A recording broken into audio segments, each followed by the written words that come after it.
Hey guys, welcome back to the channel. This is story about what if Naruto Uzumaki lives a peaceful life, unaware of his divine heritage. Part 1. Before I start, please do support for more amazing content and comments for part 2. Do consider to subscribe my channel and share my video to your friends and check out the description as well. Let's start the video. The skies above the celestial mountains were ablaze with fiery light, the heavens themselves trembling under the weight of the battle raging within. Thunder rumbled, and the earth cracked as two mighty forces clashed, shaking the very foundation of the cosmos. This was no ordinary conflict. It was a war between gods, immortals, and a being who defied them all, Sun Wukong, the Monkey King. Wukong stood tall amidst the chaos, his golden hair gleaming under the harsh light of the storm. His body was adorned with battle scars, each one a testament to the countless wars he had fought, each one a reminder of the enemies he had vanquished. In his hand, he wielded the Rijingu Bang, his enchanted staff, which could stretch across the heavens or shrink to the size of a needle. Today, it was a weapon of unyielding fury, and with it, he had brought the celestial army to its knees. Around him lay the bodies of his fallen comrades, his fellow demon warriors who had fought valiantly against the oppressive rule of the heavens. Their blood stained the sacred ground, their spirits lingering in the air, crying out for vengeance. Wukong's heart burned with rage, a fire so intense it could set the sky ablaze. He was the great sage, equal to heaven, and he would not let their deaths go unpunished. "You bastards!" Wukong roared, his voice echoing across the battlefield, reverberating through the very fabric of reality. His eyes, like burning coals, scanned the horizon, searching for the one responsible for this massacre. "How dare you kill my kind? How dare you betray me?" A deafening silence followed his words, the only sound being the crackling of energy as his staff struck the ground, sending shockwaves rippling outward. The celestial army, once vast and imposing, now hesitated, their courage waning in the face of the enraged Monkey King. They had seen what he was capable of, and they knew they were no match for his fury. But Wukong's gaze was fixed on one figure in particular, a tall, imposing man clad in golden armor, his face concealed behind a mask of steel. This was Erlangshin, the three-eyed warrior deity, a general of the celestial army, and one of the most powerful beings in the heavens. He stood before Wukong, his divine trident gleaming in the dim light, his third eye glowing with a malevolent energy. "It's over, Wukong," Erlangshin declared, his voice cold and unyielding. "Surrender now, and I will ensure you are treated fairly. But continue this madness, and you will bring about your own destruction." Wukong's eyes narrowed, his grip on the Rijingu Bang tightening. "Fairly? You speak of fairness while standing atop the corpses of my kin? You dare to offer me mercy after slaughtering those who stood by me? You have no right to speak of justice." With a roar that shook the heavens, Wukong lunged at Erlangshin, his staff swinging with the force of 1,000 storms. The two warriors clashed, their weapons meeting with a resounding crash that sent sparks flying through the air. The ground beneath them splintered and cracked under the sheer force of their blows, as if the earth itself could not bear the weight of their battle. Erlangshin fought with the precision of a seasoned warrior, his movements calculated and deadly. He parried Wukong's strikes with ease, countering with swift, brutal attacks that would have felled any lesser being. But Wukong was no ordinary opponent. He was the Monkey King, a being of raw, untamed power, and he matched Erlangshin blow for blow, his speed and agility unmatched.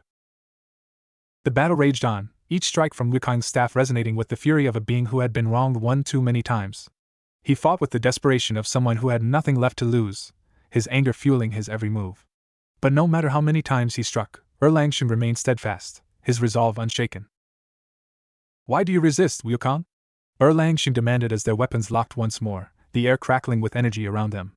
"You cannot win this battle. The heavens have decreed your fate." "I make my own fate," Wukong spat, pushing back with all his might. "I will not bow to your false gods or their twisted sense of justice. I will tear down your heavens brick by brick if I have to." But even as he spoke, Wukong could feel a shift in the air, a dark presence looming just beyond his perception. Something was wrong, something that went beyond the battle itself. His instincts, honed through centuries of warfare, screamed at him to be wary, but his rage clouded his judgment. And then it happened. A sudden flash of light, brighter than the sun, engulfed the battlefield. Wukong barely had time to react before he was struck by a force unlike anything he had ever felt before. It was as if the heavens themselves had unleashed their full wrath upon him, a surge of energy so powerful that it tore through his defenses and sent him crashing to the ground. Dazed and disoriented, Wukong struggled to rise, his vision blurred, his limbs heavy. He could barely make out the figures approaching him, celestial beings, their forms shimmering with divine light, surrounding him on all sides. He recognized their faces, their voices. These were the same beings who had once called him brother, who had fought alongside him in countless battles. Why? Wukong gasped, his voice weak as he tried to comprehend the betrayal. Why would you do this? One of the celestial beings, a figure draped in flowing robes, stepped forward. You have defied the heavens for the last time, Wukong. You are too powerful, too dangerous to be left unchecked. We cannot allow you to continue your rampage. Wukong's eyes widened as the realization dawned on him. This wasn't just a battle, this was a trap, a carefully orchestrated plan to bring about his downfall. His own comrades, the very beings he had trusted, had conspired against him, luring him into this final confrontation with the intent of sealing his fate. You bastards, Wukong growled, his fury reignited by the sheer audacity of their betrayal. He tried to rise, to fight back, but the energy that had struck him was sapping his strength, draining him of his power. Erlangshan stepped forward, his trident glowing with a sinister light. It's over, Wukong. You have brought this upon yourself. With a swift, decisive motion, Erlangshan thrust his trident into the ground, and the earth beneath Wukong began to crack and split open. Dark tendrils of energy surged from the ground, wrapping around Wukong's body, binding him in place. He struggled against the bonds, but they only tightened, pulling him deeper into the earth. No! Wukong roared, thrashing against the dark energy that sought to consume him. I will not be sealed away like some common beast. I am the great sage, equal to heaven. I am the Monkey King. But his cries fell on deaf ears as the dark energy continued to envelop him, dragging him deeper and deeper into the earth. The last thing he saw before the darkness consumed him completely was the cold, unfeeling gaze of Erlangshan, watching as he was sealed away, his power stripped from him, his memories scattered across time and space. And then, there was nothing. The sound of birds chirping filled the air as the morning sun rose over the quiet town of Ko, casting a warm, golden light over the streets. The peaceful scene was a far cry from the chaos and violence of the Celestial Mountains, a world away from the war that had raged there centuries ago. In a small apartment on the edge of town, a young man stirred in his bed, the light of the morning sun filtering through the curtains, and gently waking him from his slumber. He blinked his blue eyes open, staring at the ceiling for a moment as the remnants of a strange dream faded from his mind. Naruto Uzumaki yawned and stretched, shaking off the lingering unease that clung to him from the dream. It had been the same one again, a dream of a battle, of a golden staff, of a voice screaming in rage and defiance. But as always, the details slipped away as soon as he tried to grasp them, leaving him with only a vague sense of familiarity and a deep, unshakable sadness. Just a dream, Naruto muttered to himself as he rolled out of bed, rubbing the sleep from his eyes. Nothing to worry about. He shook his head and forced a smile, determined not to let the strange dream ruin his day. Today was just like any other day. He had school, friends to hang out with, and maybe, if he was lucky, he'd get to eat his favorite ramen for lunch. As he went through his morning routine, the dream continued to nag at the back of his mind, but Naruto pushed it aside. He had no time for weird dreams. He had to get to Ko Academy and meet up with his friends. With that thought in mind, Naruto finished getting ready and headed out the door, a bright smile on his face as he stepped into the warm morning sun. Today was going to be a good day, and nothing was going to change that. As the morning sun bathed Ko Academy in a warm, golden glow as students made their way through the gates, chatting and laughing, energized by the new day. Among the crowd was Naruto, who practically radiated enthusiasm. With his blonde hair spiked in all directions and a wide grin plastered on his face, Naruto was a beacon of positivity that brightened the mood of everyone around him. Good morning, everyone, Naruto called out, waving to his classmates as he walked through the schoolyard. His voice was as loud and cheerful as ever, drawing attention from all sides. Morning, Naruto! Several students responded, some with friendly waves, others with amused smiles. It was impossible to ignore the infectious energy he brought to the school. Naruto was in his second year at Ko Academy, a prestigious private school known for its elite student body and hidden mysteries, though Naruto was blissfully unaware of the latter. To him, it was just another day of classes, hanging out with friends, and indulging in his love of ramen. He thrived in this environment, always eager to make new friends and help others, his kind nature endearing him to almost everyone he met. As he made his way toward Class 2B, Naruto's mind wandered to his plans for the day. He had an intense martial arts training session scheduled after school, and he couldn't wait to dive into it. He might not have been the best student academically, but when it came to martial arts, he was a natural, a fact that both puzzled and intrigued his sensei. Naruto! A familiar voice called out from behind. Naruto turned around to see Issei Hayato, his best friend and constant companion, jogging to catch up with him. Issei, with his brown hair and slightly disheveled appearance, was grinning ear to ear, though there was an unmistakable glint of mischief in his eyes. Issei, you're running late again, huh? Naruto laughed, playfully punching his friend's shoulder. Yeah, but you know, I've got more important things on my mind, Issei replied with a wink, which could only mean one thing: girls. Issei's reputation as a pervert was well known, but despite his antics, Naruto knew that deep down, Issei was a good person with a big heart. Don't tell me you were daydreaming about the girls in class again, Naruto teased as they walked side by side toward their classroom. Hey, a guy can dream, can he? Issei shot back, not even bothering to deny it. But seriously, I've got a good feeling about today. Maybe I'll finally score a date. Naruto laughed. Well, good luck with that. Just don't get into too much trouble, okay? I'm not bailing you out again. The two friends bantered back and forth as they entered the school building, their laughter echoing down the halls. For Naruto, this was just another typical day, but something about the morning felt different. A slight unease gnawed at him, though he couldn't quite place it.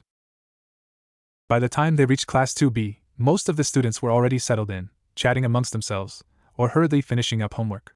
The classroom buzzed with the usual morning energy, with sunlight streaming through the windows, casting a warm glow over the desks. Naruto took his seat near the middle of the room, surrounded by a small group of friends who always seemed to gravitate toward him. Issei plopped down in the desk next to him, still grinning like a fool. Hey Naruto, did you see the new transfer student? Asked a girl with short brown hair sitting in front of them. Her name was Aika Kiryu, a fellow classmate and one of the few girls who could tolerate Issei's constant perverted comments without batting an eye.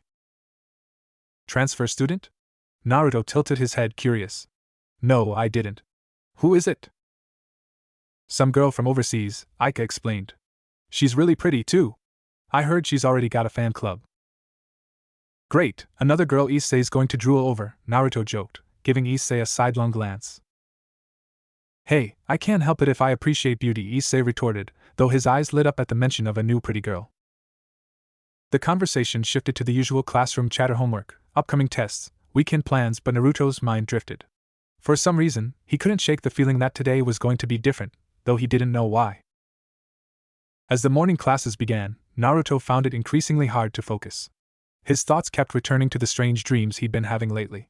In them, he wasn't just Naruto Uzumaki, the cheerful high school student. He was someone else, someone powerful and ancient, wielding a golden staff and fighting battles that seemed straight out of mythology. The dreams were so vivid, so real, that he sometimes woke up feeling like he was missing something important. He shook his head, trying to dispel the lingering unease. It's just a dream, he muttered under his breath. Nothing to worry about.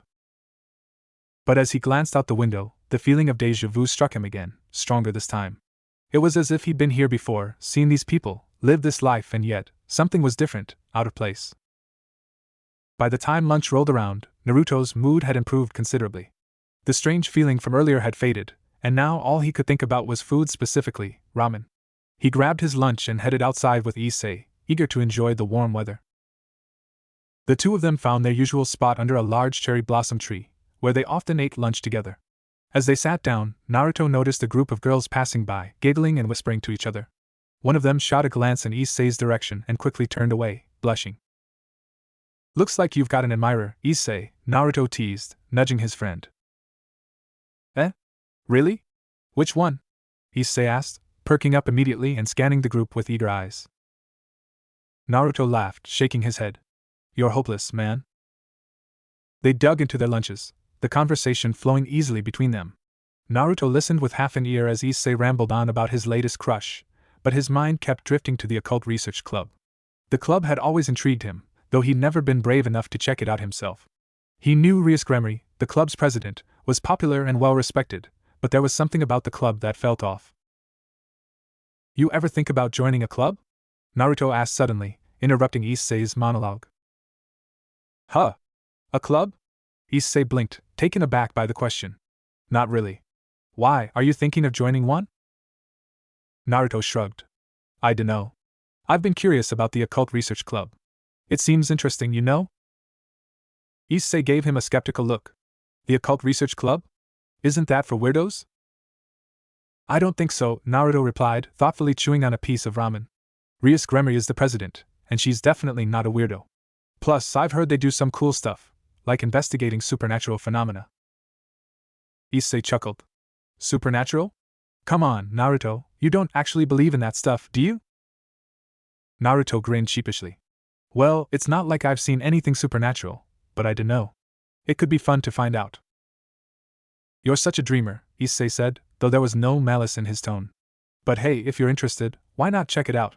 Who knows, maybe you'll discover something cool. Naruto nodded, though he wasn't entirely sure what he was hoping to find. The idea of exploring the unknown intrigued him, but it also made him nervous. What if there was more to this world than he realized? What if his dreams were trying to tell him something? The rest of the school day passed without incident, though Naruto couldn't shake the feeling of anticipation building inside him. He was looking forward to his martial arts training. It was the one place where he could clear his mind and focus entirely on the present. After school, Naruto headed straight to the dojo, a small but well-maintained building located a short walk from the academy. The scent of tatami mats and the faint echo of training sessions greeted him as he entered, filling him with a sense of calm and familiarity. Ah, Naruto, you're here, greeted the dojo master, an elderly man with a weathered face and sharp, discerning eyes. His name was Master Hoshino, and he had been Naruto's instructor for as long as he could remember. Ready for today's session, Master? Naruto replied with his trademark grin, already bouncing on his feet with excitement. Master Hoshino chuckled. Always eager, aren't you? Come, let's begin. They started with the usual warm-ups, moving on to sparring exercises soon after. Naruto loved the feeling of pushing his body to its limits, testing his reflexes, and honing his skills. But today, something felt different. His movements were sharper, faster, more fluid than ever before. It was as if his body remembered techniques he hadn't consciously learned. Excellent, Naruto! Master Hoshino exclaimed as Naruto executed a perfect spinning kick. You're improving rapidly. It's almost as if you've done this before in another life. Naruto paused, catching his breath. Heh, maybe I have, he joked, though the words lingered in his mind longer than they should have. After an intense hour of training, Naruto sat down on the edge of the mat, wiping the sweat from his brow. Master Hoshino joined him, handing him a bottle of water. You've always had a natural talent for martial arts, Naruto, the master said, his tone thoughtful. But lately, you've been tapping into something deeper, something ancient. Do you feel it? Naruto frowned, taking a sip of water. I don't know. Sometimes it feels like my body moves on its own, like I'm not the one in control. It's weird, but it feels right, you know? Master Hoshino nodded slowly. It's as if you're remembering something from a long time ago. You should trust your instincts, Naruto. They may lead you to discover who you truly are. Naruto looked at his master, surprised by the serious tone in his voice. You think I'm something special?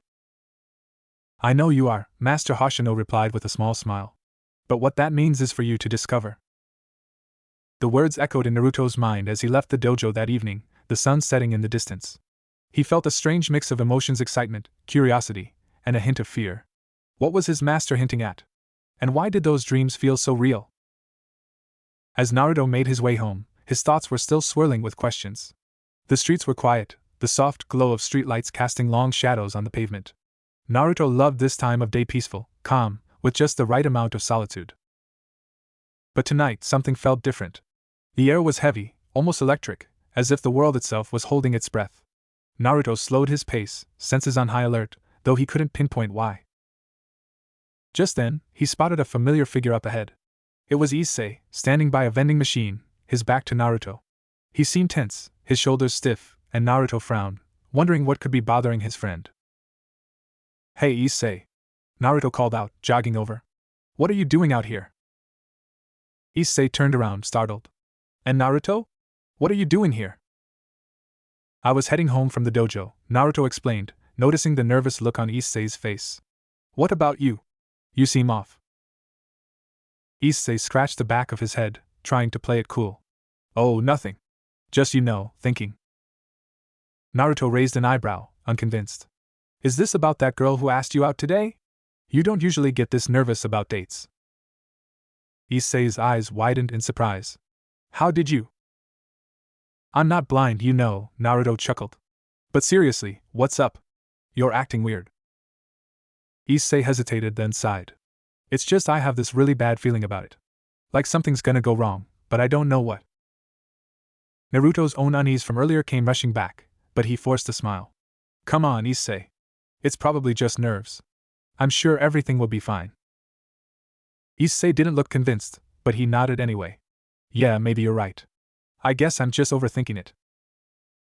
They walked together for a while, the silence between them oddly comforting. But deep down, Naruto couldn't shake the feeling that something big was about to happen, something that would change their lives forever. And as the night grew darker, the first threads of fate began to weave their intricate web around them. The next day, as the sun rose over Konoha Academy, casting long shadows across the well-managed lawns and elegant buildings, the day had just begun, and students were already filling the hallways, heading to their classes, and catching up with friends. The peaceful atmosphere of the school belied the hidden world of devils, angels, and fallen angels that lingered just beneath the surface. Inside one of the quieter rooms of the academy, the air was filled with a different kind of tension, a strategic one. The room was tastefully decorated, with bookshelves lining the walls and a large, ornate desk dominating the center. The focal point of the room, however, was the chessboard situated on a small table between two luxurious armchairs. Rias Gremory, the crimson-haired president of the Occult Research Club and one of the most powerful devils in the underworld, was seated on one side of the board, her deep blue eyes focused intently on the game before her. Across from her sat Sona Citri, a fellow devil, and the student council president, known for her sharp intellect and keen strategic mind. Both young women were poised, their faces calm as they contemplated their next moves, but the air between them crackled with the intensity of their rivalry. I must say, Rias, you've improved, Sona remarked as she moved her knight, capturing one of Rias's pawns with a precise and calculated strike. You're giving me a real challenge today. Rias smiled, though her eyes remained fixed on the board. You're not so bad yourself, Sona. But you know I never play just for fun. Every game is a chance to refine my strategy. Sona's eyes flicked up to meet Rias's, her expression thoughtful. True. And I've noticed that you've been particularly focused lately. Is something on your mind? Rias leaned back in her chair, her fingers idly tracing the edge of a chess piece. I've been keeping an eye on a certain student. Issei Hayadu. Issei Hayadu?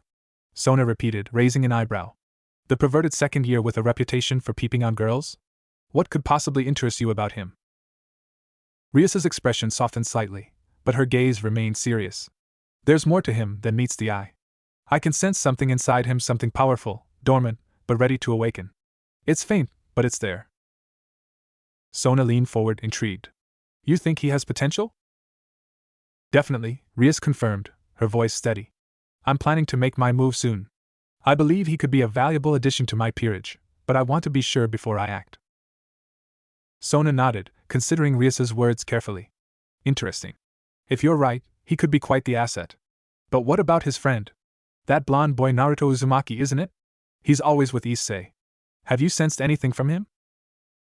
Rias's expression shifted slightly, a hint of puzzlement creeping into her usually confident demeanor. Naruto Uzumaki, he's different.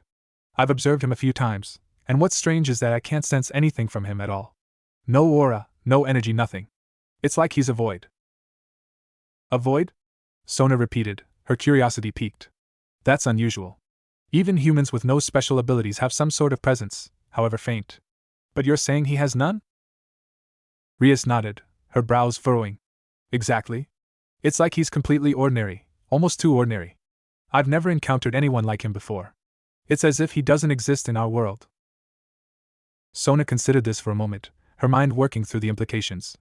That could mean one of two things. Either he's truly just a normal human, or Rias finished for her, he's something else entirely. Something hidden, even from us. The room fell silent as both girls contemplated the mystery of Naruto Uzumaki. While Sona's thoughts drifted to the strategic possibilities, Rias found herself more intrigued than ever. What kind of person could exist without leaving even the smallest trace of an aura? And why did Naruto's presence feel so completely and utterly normal?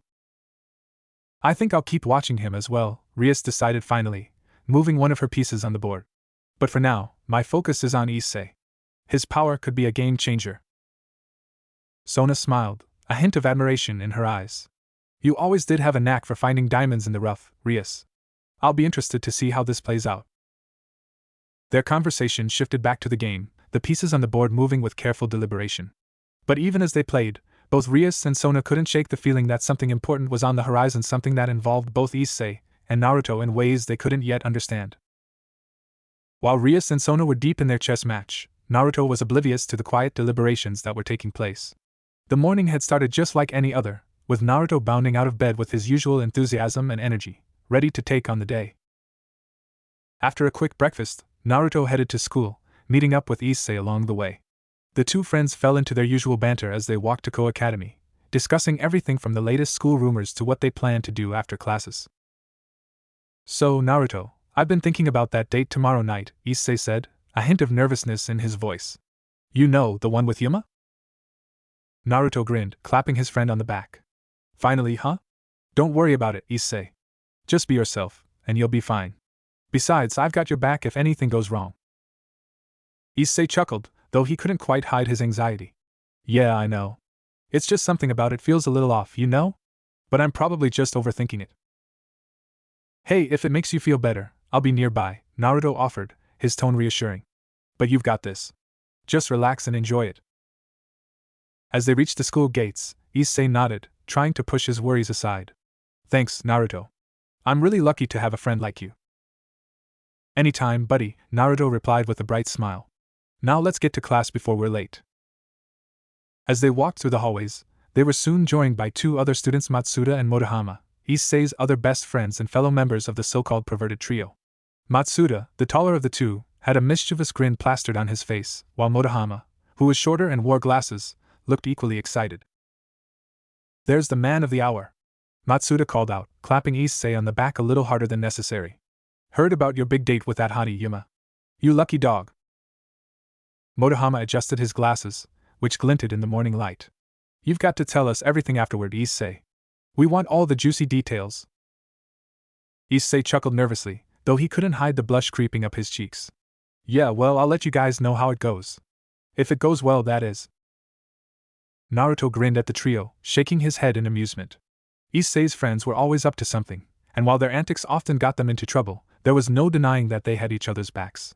Even if they were more focused on girls than anything else, Naruto knew that Matsuda and Motohama were good guys at heart. Just don't go overboard, you two, Naruto warned, though his tone was light. Issei's got enough on his mind without you guys making it worse. Hey, we're just giving him some moral support, Matsuda said with a wink. And maybe a few tips on what to say to a girl like Yuma. Motohama nodded sagely. Remember, confidence is key. You've got to make her feel like she's the only girl in the world, Issei. Issei rolled his eyes, but he couldn't help but smile at his friend's enthusiasm. Yeah, I'll keep that in mind. As they reached their classroom, Naruto noticed a group of girls nearby whispering and glancing in their direction, clearly amused by the perverted trio's antics. Naruto gave them a friendly wave, which was returned with giggles and smiles.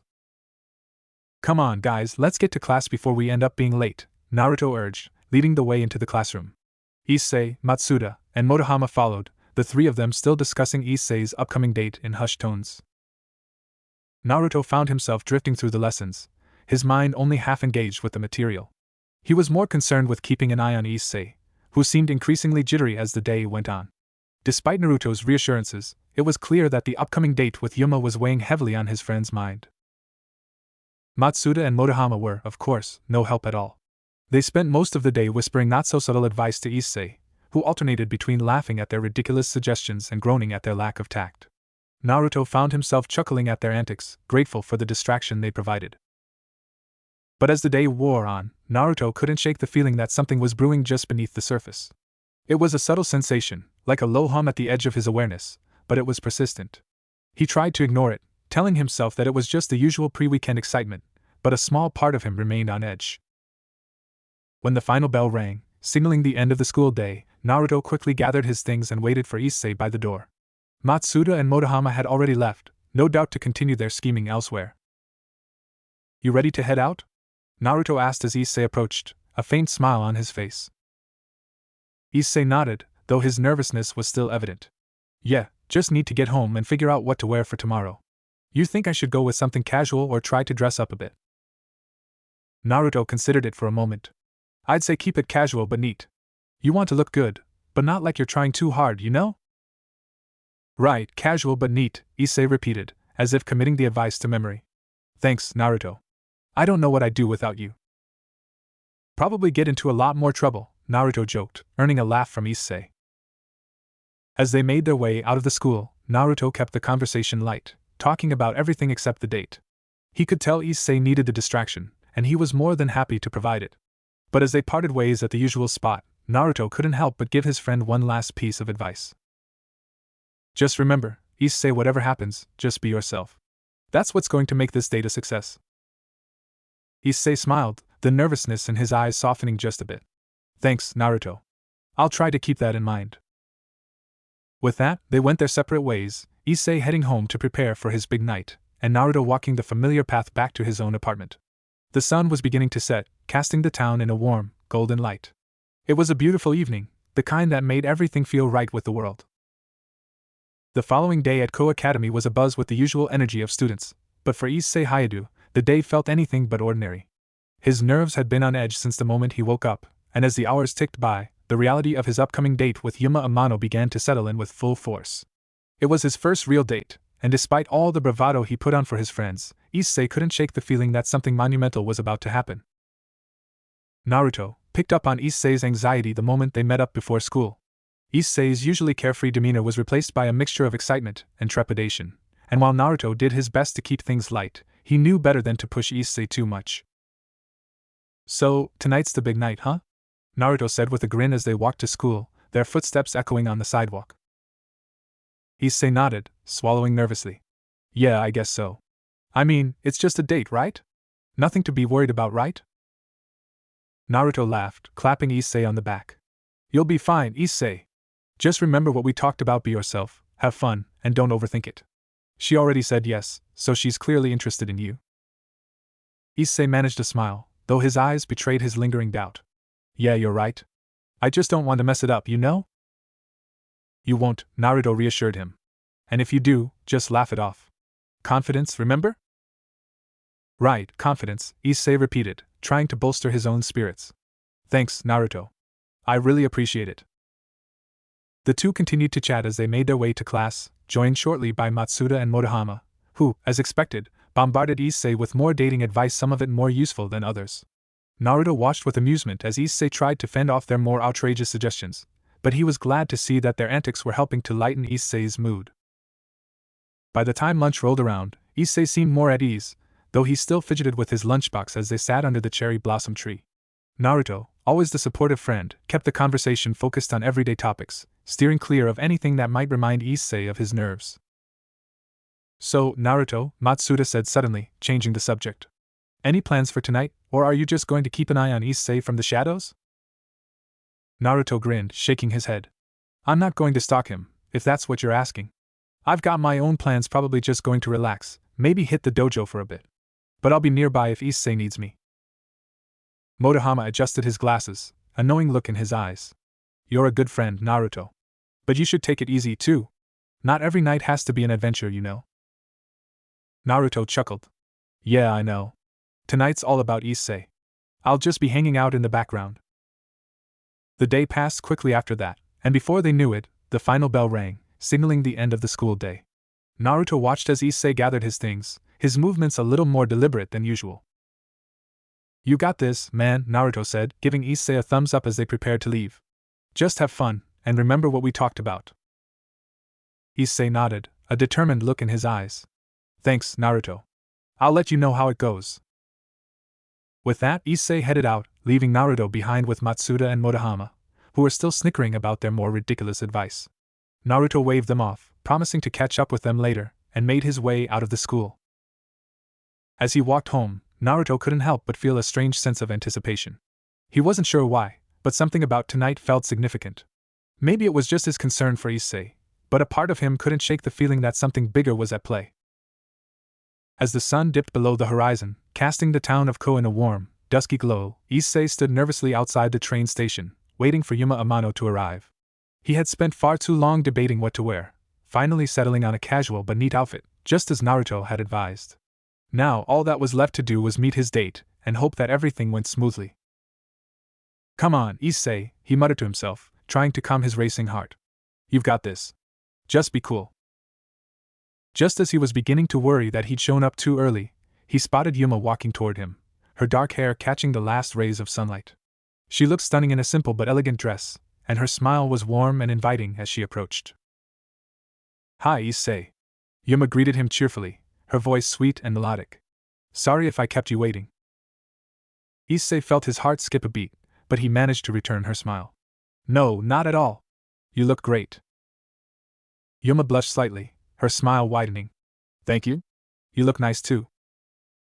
They exchanged a few more pleasantries before heading toward the nearby park, which was known for its beautiful scenery and quiet, peaceful atmosphere. As they walked, Yuma chatted easily, making Issei feel more at ease with every step. She was kind, attentive, and seemed genuinely interested in what he had to say, a far cry from the girls who usually ignored him at school. For a while, everything seemed perfect. The conversation flowed naturally, and Issei found himself relaxing, his earlier nerves all but forgotten.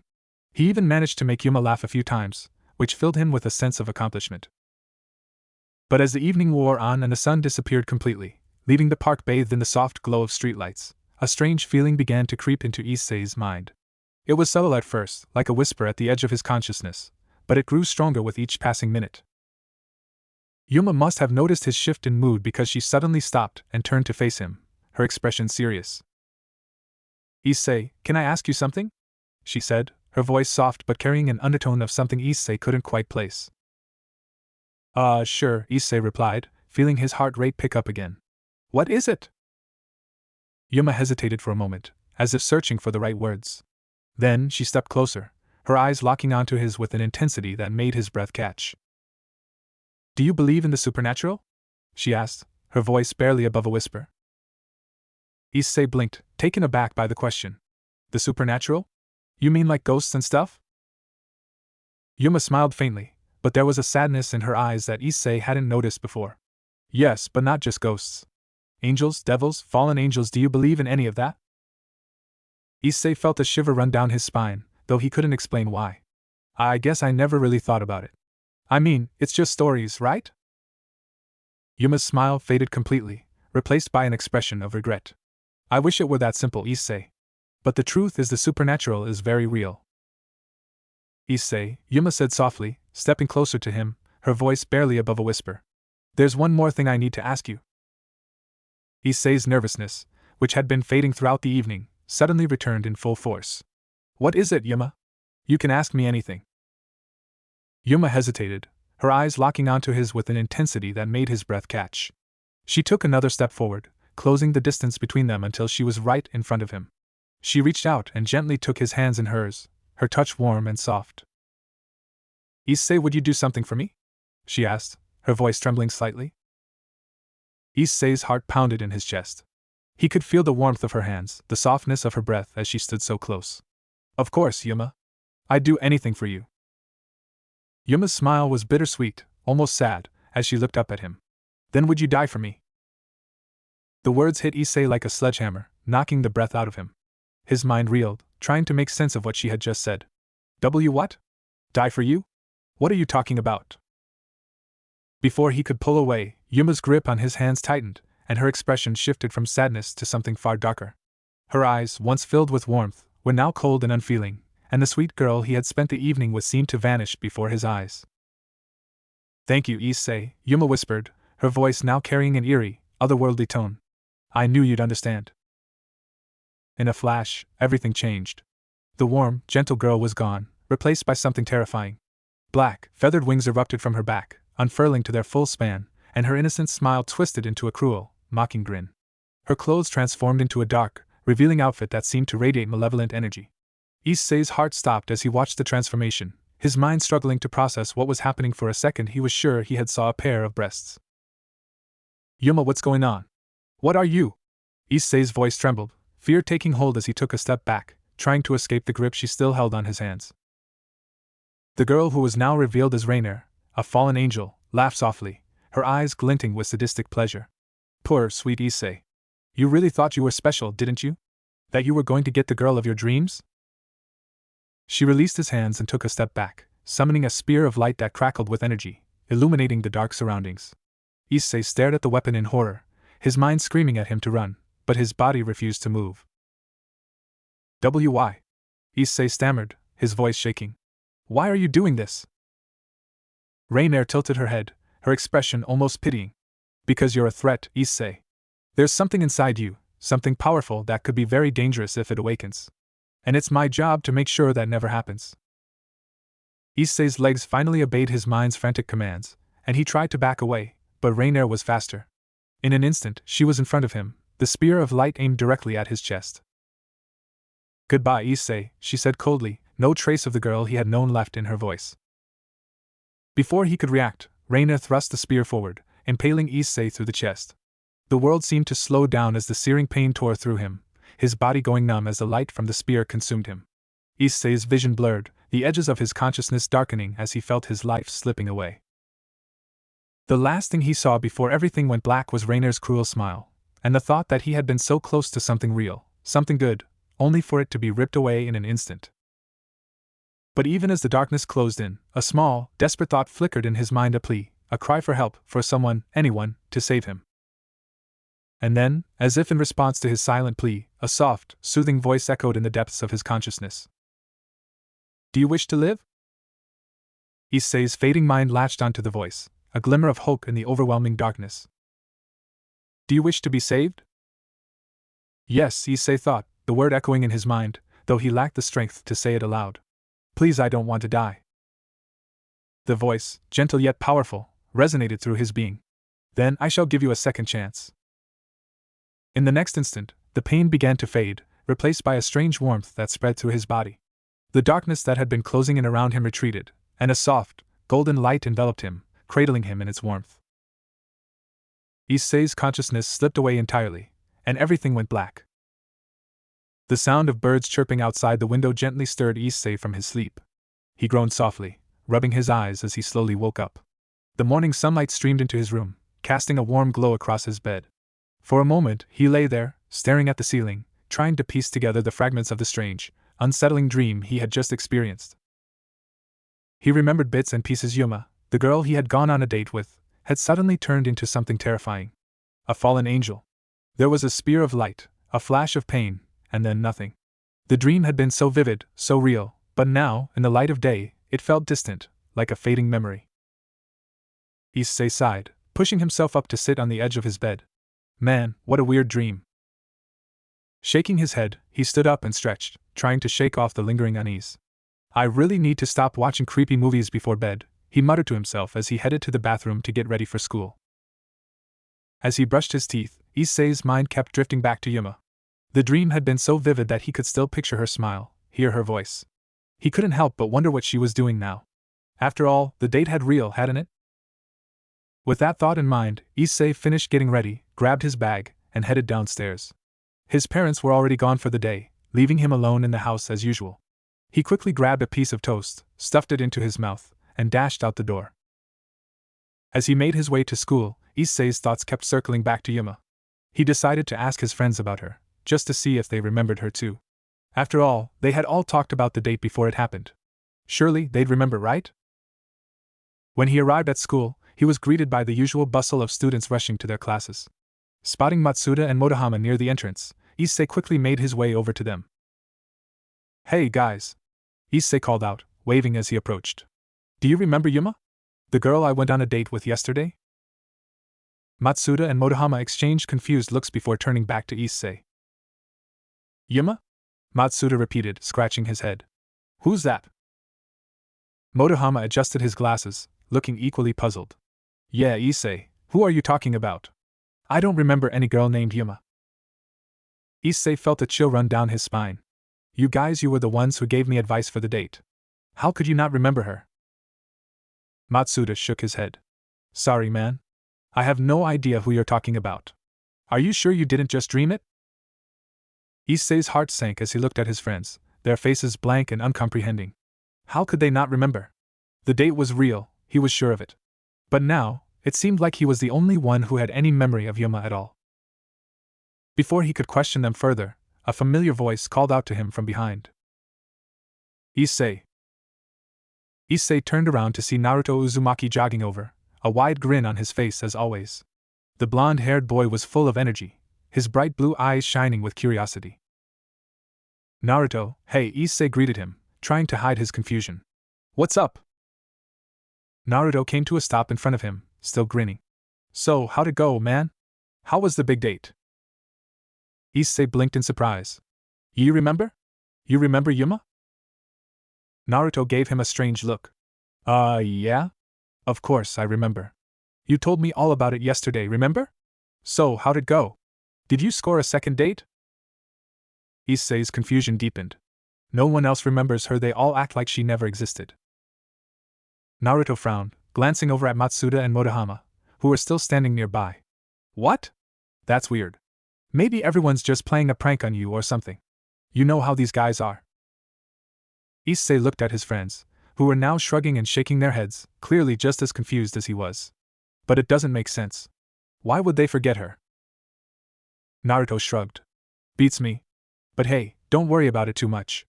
Maybe it's just one of those weird things. People forget stuff all the time, right? Before Issei could respond, the sound of footsteps on the stairs caught their attention. All four boys turned to see Rias Gremory descending the staircase, her crimson hair flowing gracefully behind her. She moved with an air of elegance and confidence that always seemed to draw the attention of everyone around her. Issei, Matsuda, and Motohama all fell silent, watching as she passed by. Rias glanced at the group, her eyes briefly meeting Issei's before she continued her way. But as she overheard Naruto's next words, she hesitated, her expression briefly faltering. So seriously, Issei, Naruto pressed, his voice a little louder than necessary. Did you get a second date with Yuma? Rias stopped in her tracks for just a split second, a look of shock flashing across her face before she quickly composed herself and continued walking. Issei, who had been about to respond to Naruto, caught the brief change in Rias's demeanor and felt his confusion deepen even further. No, Issei finally replied, his voice uncertain. She just disappeared. Naruto frowned, clearly puzzled. Weird. Maybe she had to leave town or something. But still, that doesn't explain why no one else remembers her. Issei nodded, his thoughts swirling with unanswered questions. Yeah, it's like she just vanished from everyone's memory. Except for you. Naruto clapped Issei on the back, trying to lighten the mood. Well, whatever it is, we'll figure it out. And hey, if you don't get another date with her, there's plenty of other fish in the sea, right? Issei managed a weak smile, though the unease in his chest hadn't gone away. Yeah, I guess so. As the boys continued their conversation, Rias walked away, her mind racing. She had heard Naruto mention Yuma's name, something that should have been impossible. Reiner's presence had been erased from everyone's memory, as was the case with most supernatural events involving humans. Yet Naruto, a seemingly ordinary human, had remembered her. Rias's eyes narrowed slightly as she pondered this new development. Naruto Uzumaki was becoming more of a mystery by the day, and she knew she couldn't afford to ignore it any longer. As she walked away, Rias resolved to keep a closer eye on both Issei and Naruto. Something strange was happening, and she intended to find out what it was. The rest of the school day passed in a strange blur for Issei. He tried to focus on his classes, but his mind kept drifting back to the events of the previous night and to the confusing reactions of his friends. No one seemed to remember Yuma except for Naruto, who brushed off the whole situation as if it were just a strange quirk of memory. But Issei knew something was wrong. The more he thought about it, the more certain he became that it hadn't just been a dream. After classes, Issei found himself walking home with Naruto, his thoughts still tangled in a web of confusion. The afternoon sun cast long shadows on the sidewalk, and the usual chatter and laughter of students filled the air. But for Issei, everything felt slightly off, like he was seeing the world through a distorted lens. So, any plans for tonight? Naruto asked casually, breaking the silence. Issei shook his head, trying to push his troubled thoughts aside. Not really. I think I'm just going to head home and try to figure out what's going on. Naruto gave him a sympathetic look. You're still hung up on that, huh? Look, man, maybe it's just one of those weird things, you know? Like a glitch in the Matrix or something. Issei managed a small smile at Naruto's attempt to lighten the mood, but the unease in his chest remained. Yeah, maybe. Naruto's expression grew concerned. I know it's weird that no one else remembers her, but maybe there's a reasonable explanation. Issei shook his head. No, I need to know for sure. What if it wasn't just a dream? What if something really happened, and I'm not just imagining things? Naruto studied Issei's face for a moment before nodding slowly. Okay. What do you want to do? I want to go back to the park, Issei said, determination in his voice. I need to see if there's anything there, anything that can prove what happened. Naruto considered this for a moment before grinning. Alright, let's do it. We'll go check it out together. Relief washed over Issei as he realized that Naruto believed him, or at least was willing to go along with his plan. Together, they made their way out of the school and headed toward the park where everything had gone wrong the night before. The sun was beginning to set as Issei and Naruto arrived at the park. The air was cool and still, and the shadows cast by the trees seemed longer and darker than usual. The park, usually a place of peace and relaxation, now felt ominous, filled with the echoes of the nightmare that Issei couldn't shake. The two boys walked slowly along the path, their eyes scanning the area for anything out of the ordinary. Issei's heart pounded in his chest as they approached the fountain where he had met Yuma. Every step closer brought back memories of the night before, the laughter, the conversation, and then the sudden shift into terror. "This is where it happened," Issei said quietly as they reached the spot. He looked around, half expecting to see some sign of the battle that had taken place, but everything looked perfectly normal. Naruto glanced around too, his expression serious. "So what exactly are we looking for?" "I'm not sure," Issei admitted, frustration creeping into his voice. I thought there might be something. Anything that would prove it wasn't just a dream." Naruto nodded, understanding. "Let's look around a bit more. Maybe there's something we missed." They began to search the area more thoroughly, checking behind bushes, under benches, and around the fountain. Issei's anxiety grew with each passing minute, the park's eerie silence only heightening his sense of unease. Naruto walked slightly ahead of Issei, his eyes scanning the area with a focused intensity. He wasn't sure what they were looking for, but the strange stain near the fountain had unsettled him. It was almost like a piece of another reality had bled into their own, leaving behind a mark that shouldn't have existed. As they reached the edge of the park, Naruto suddenly felt a sharp pain in his head. He winced, pressing a hand to his temple as flashes of images and sensations flooded his mind. They were brief, disjointed scenes of battle, the clashing of weapons, and the face of a man, his features worn with age and wisdom, but filled with a deep sadness. Naruto stumbled slightly, the pain in his head intensifying as more images assaulted his mind. A young man with a staff, golden light radiating from it as he stood protectively beside an older, bald man dressed in simple robes. The man's face, though unfamiliar, stirred something deep within Naruto, a sense of recognition that he couldn't quite place. "Naruto? You okay?" Issei asked, his voice tinged with concern as he noticed his friend faltering. Naruto shook his head, trying to clear the fog from his mind. "Yeah, I'm fine. Just give me a second." Without waiting for Issei to respond, Naruto walked a few paces away, his eyes drawn to a large tree at the edge of the park. Something about the tree called to him, a strange pull that he couldn't ignore. As he approached, the pain in his head flared again, and another wave of memories of a past life, a different world overwhelmed him.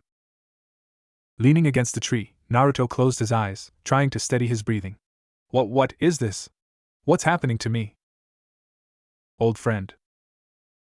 A voice, soft and filled with sorrow, echoed in his ears. Naruto opened his eyes and gasped as he saw a ghostly figure standing before him. It was the same man from his flashbacks, the one who had been by his side in those fragmented memories. The man's head was bald, and he wore the simple, flowing robes of a monk. His expression was kind, but his eyes held a deep, almost unbearable sadness. Who are you?" Naruto demanded, his voice trembling. "And what are you doing in my head?" The ghostly figure smiled gently, but there was a sadness in his eyes that seemed to weigh down the very air around him. "It's true then, you have returned, after all these years." "Returned? What are you talking about?" Naruto took a step back, his heart racing. "And who the heck is this bald guy? You got the wrong person, pal." The man's smile faded slightly, and he shook his head. "You don't remember, do you? But that's to be expected. The memories of a past life are often buried deep, hidden away until the right time." Naruto frowned, the pain in his head still throbbing. "Past life? What are you talking about? Who are you?" The man's eyes softened as he looked at Naruto. "I am Tang Sanzang, the monk who once journeyed with you, seeking enlightenment. You were my protector, my disciple, my friend. But you were also more than that, Naruto, or should I say, Sun Wukong, the Monkey King, great sage, equal to heaven." The words hit Naruto like a sledgehammer, and suddenly, the fragmented memories began to come together. He saw himself in another time, another place, a fierce warrior with golden hair, wielding a staff of incredible power. He remembered traveling across vast lands, fighting demons and gods alike, all while standing by the side of this very man, Tang Sanzang. No, this can't be real," Naruto muttered, clutching his head as the memories continued to flood his mind. "I'm just Naruto Uzumaki, a normal high school kid." Tang Sanzang's expression was filled with sorrow. "I wish it were so simple, my old friend. But you have been reborn in a world that is far different from the one we once knew. The world is not as it used to be, and the challenges you will face now are unlike any we encountered before."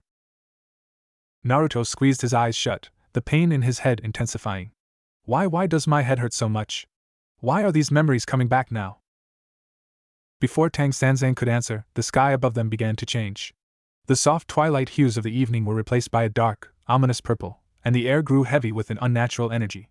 Naruto's eyes snapped open as he felt the shift, and he turned to look back at Issei only to see his friend screaming and running away from a shadowy figure. "Issei!" Naruto shouted, but when he turned back to Tang Sanzang, the ghostly figure was gone, leaving him alone by the tree. There was no time to process what had just happened. The only thing on Naruto's mind was getting to Issei. He sprinted across the park, his heart pounding with a mixture of fear and anger. As he approached, he could see the source of Issei's terror, a tall, menacing man dressed in dark robes, with a strange, wide-brimmed hat that obscured most of his face. The man's presence exuded malice, and Naruto could feel the dark energy radiating from him. "Issei, run!" Naruto shouted. Issei was shaking, his face pale with fear. "And Naruto, that guy, he just appeared out of nowhere," he said, trying to run towards Naruto. "You should have stayed with your master, little devil," the man sneered, his voice dripping with contempt. With a swift motion, he hurled the spear directly at Issei. Naruto's eyes widened in horror as the spear flew through the air, too fast for him to react. It struck Issei in the stomach, the force of the blow sending him crashing to the ground. Issei gasped in pain, blood pouring from the wound as he clutched his stomach, his face pale and stricken with shock. "Issei!" Naruto screamed, rushing toward his friend, but stopping short as the man in the hat stepped between them. The man's back was now illuminated by the glow of the spear, revealing large, black wings unfurling from his back, fallen angel wings. The fallen angel looked down at Issei with disdain, then turned his attention to Naruto, his expression shifting to one of confusion. "What's this? Why is a human here?" he sneered, a dark smirk playing on his lips. "No matter. I can't leave any witnesses." Naruto's heart pounded in his chest as he stared at Issei, who was bleeding out in front of him. Rage, fear, and confusion all warred within him as he glared at the fallen angel. "What the hell did you do to him?" Naruto shouted, his voice shaking with anger. The fallen angel, Danasik, smirked, his wings flaring out as he prepared another attack. "You should have run, human. Now you'll die along with him." Danasik thrust his hand forward, sending a blast of dark energy directly at Naruto. The attack struck him square in the chest, but instead of causing any harm, the energy bounced off him, leaving not even a scratch. Naruto looked down in shock, his body completely unscathed. Danasik's smirk faltered, replaced by a look of confusion and frustration. "What? How?" As the sky above them suddenly darkened, swirling with ominous clouds as thunder rumbled in the distance. The air crackled with electricity, and a golden light began to glow around Naruto, forming the shape of a cross that engulfed him in its radiance. The light grew brighter, more intense, until it was almost blinding. Danasik took a step back, his eyes wide with fear and confusion. "What the hell? What are you?"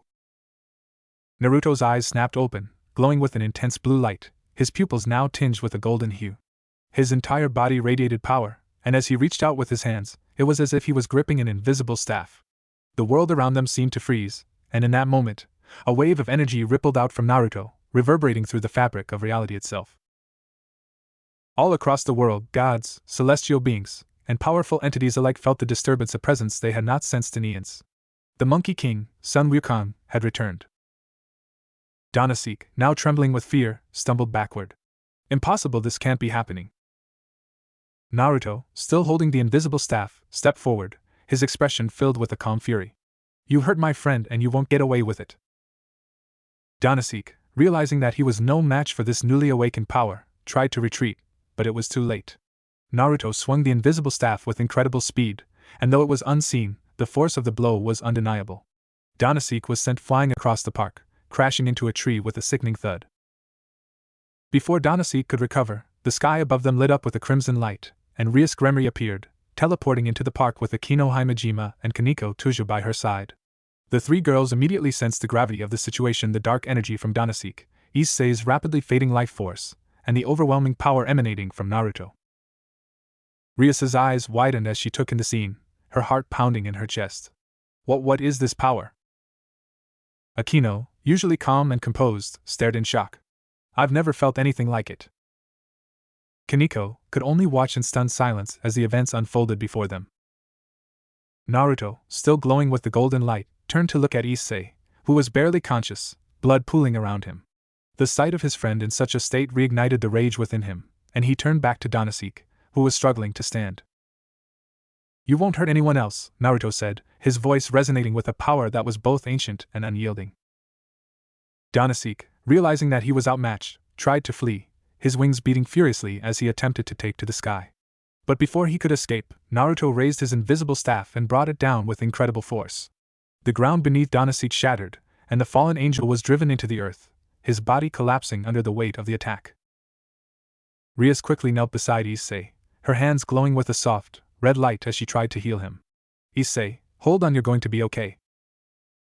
Issei, barely conscious, looked up at Rias, his eyes filled with pain. Rias. Don't talk, Rias said softly, her voice filled with urgency. Just focus on staying alive. I'm not going to let you die. The park was silent, the air still charged with the lingering energy of the confrontation. The dark clouds that had gathered above slowly began to disperse, revealing the night sky once more. Naruto stood frozen, his breath coming in ragged gasps as he stared at the spot where Danasik had been moments before. His hands trembled slightly, but the invisible staff he had wielded was gone, and the golden light that had engulfed him had faded away completely. He turned to look at his hands, confusion and fear swirling in his mind. What just happened? He muttered to himself, unable to comprehend the power that had surged through him just moments ago. Naruto watched in silence, his mind racing with questions and confusion. He had no idea what he had just done, or how he had done it. The power that had surged through him felt both foreign and familiar, like a distant memory he couldn't quite grasp. But now, all he could focus on was the sight of Issei, fighting for his life on the cold ground. As Rias continued to work, Akino Himejima and Kaneko Tuju approached, their expressions a mixture of shock and concern. Akino's usual calm demeanor was replaced with a serious frown as she looked at Naruto. Naruto, Akino began, her voice soft but insistent. What just happened? What did you do? Naruto shook his head, still staring at his trembling hands. I don't know. One minute I was trying to protect Issei, and then everything went crazy. It's like something took over me, but I don't remember any of it. Kaneko, who had been watching him with a wary gaze, finally spoke up. That power, it wasn't anything like a devil's. It was something different. Something ancient. Naruto's heart raced as he tried to make sense of it all. I don't know what that was. I swear, I don't remember any of it. All I know is that I wanted to protect Issei. Rias, who had been focusing on healing Issei, glanced up at Naruto, her eyes filled with both curiosity and concern. Naruto, I believe you. But this power, it's not something that can be ignored. We need to figure out what's happening to you. Naruto nodded slowly, still feeling the weight of the unknown pressing down on him. I don't want anyone else to get hurt. Whatever this is, I don't understand it, but if it means protecting the people I care about, I'll do whatever it takes. Rias offered him a reassuring smile. We'll figure this out together, Naruto. You're not alone in this. As the tension in the air slowly began to dissipate, Rias turned her attention back to Issei, whose breathing had begun to stabilize. The healing light from Rias's hands continued to work, slowly mending the damage done by Danasik's spear. Akino and Kaneko kept a watchful eye on the area, making sure there were no other threats lurking in the shadows. The park, once filled with danger and darkness, now felt eerily quiet, as if the world itself was holding its breath. Finally, after what felt like an eternity, Rias let out a sigh of relief as Issei's wounds closed completely. The color began to return to his face, and his breathing evened out. Rias gently brushed a strand of hair away from his forehead, her expression softening. He's going to be okay, Rias said, her voice filled with relief. He'll need some time to recover, but he's out of danger. Naruto let out a breath he didn't realize he had been holding, a wave of relief washing over him. Thank you, Rias, thank you for saving him. Rias nodded, still looking at Issei with concern. He's part of my peerage now, Naruto. I won't let anything happen to him. Naruto looked puzzled and asked, What's a peerage? Rias smiled and replied, Well, I'm a devil from the House of Gremory.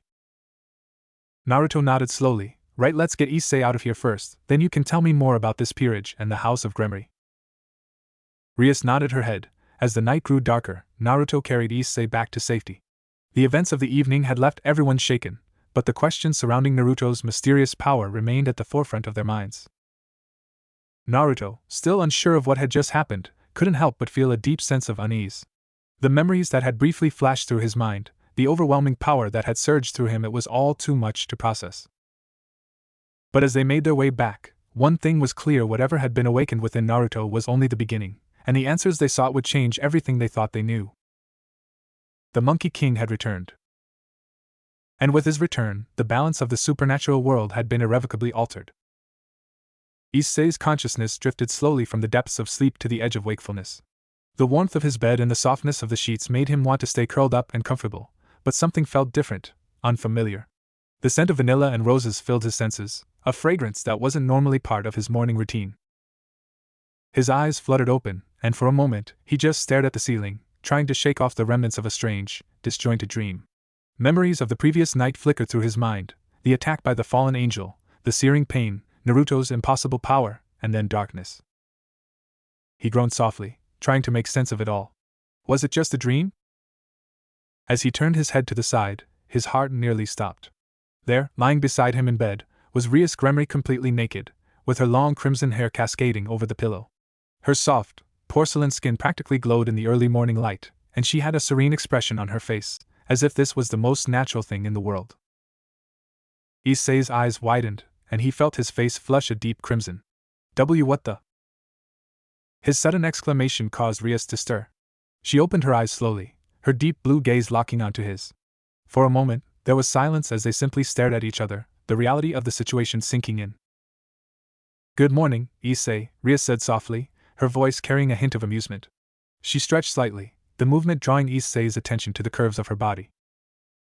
Issei's mind raced, and he quickly pulled the sheets up to cover himself, though it did nothing to hide the fact that Rias was still very much naked beside him. Gee, good morning? What are you doing here? And why are you? Rias chuckled, her expression warm and calm, as if this were the most natural thing in the world. Relax, Issei. There's nothing to be embarrassed about. Issei blinked, his heart pounding in his chest. And nothing to be embarrassed about. You're naked. In my bed. Rias smiled gently, sitting up slightly as she kept the sheets draped over her. Yes, I am. And so are you. Issei glanced down, realizing that he, too, was completely naked under the covers. His face turned even redder as he struggled to process what was happening. What's going on? How did we? Rias placed a reassuring hand on his shoulder, her touch warm and calming. Issei, you were hurt very badly last night. You were on the brink of death, but I saved you. Issei's eyes widened as the memories of the previous night came rushing back. The attack, the pain, Naruto's power, and then the darkness that had consumed him. He remembered the spear of light, the sensation of dying, and then nothing. So it wasn't a dream, Issei murmured, his voice filled with a mix of disbelief and awe. I'm really a devil now. Rias nodded, her expression serious but gentle. Yes, you are. You're part of my peerage now, Issei. That means you're one of my servants, but more importantly, you're part of a new family. I'll teach you everything you need to know about being a devil and help you unlock the potential of your sacred gear. Issei stared at her, his mind spinning with the enormity of what she was saying. Sacred gear? What's that? Rias smiled softly, her eyes warm. A sacred gear is a unique ability that only a few possess. It's what made you a target for the fallen angel, and it's also what makes you special. We'll explore it together, but for now, just focus on recovering. Issei nodded slowly, still trying to process everything. The idea of being a devil, having a sacred gear, and being part of Rias's peerage, it was all so overwhelming. But as he looked into Rias's eyes, he felt a strange sense of calm. Despite the insanity of the situation, there was something comforting about her presence. But why are you in my bed? Issei asked, his voice trembling slightly as he tried to maintain some semblance of composure. Rias chuckled softly, her expression amused. It's to help heal your injuries. Issei blinked, trying to wrap his head around the concept. So this is normal?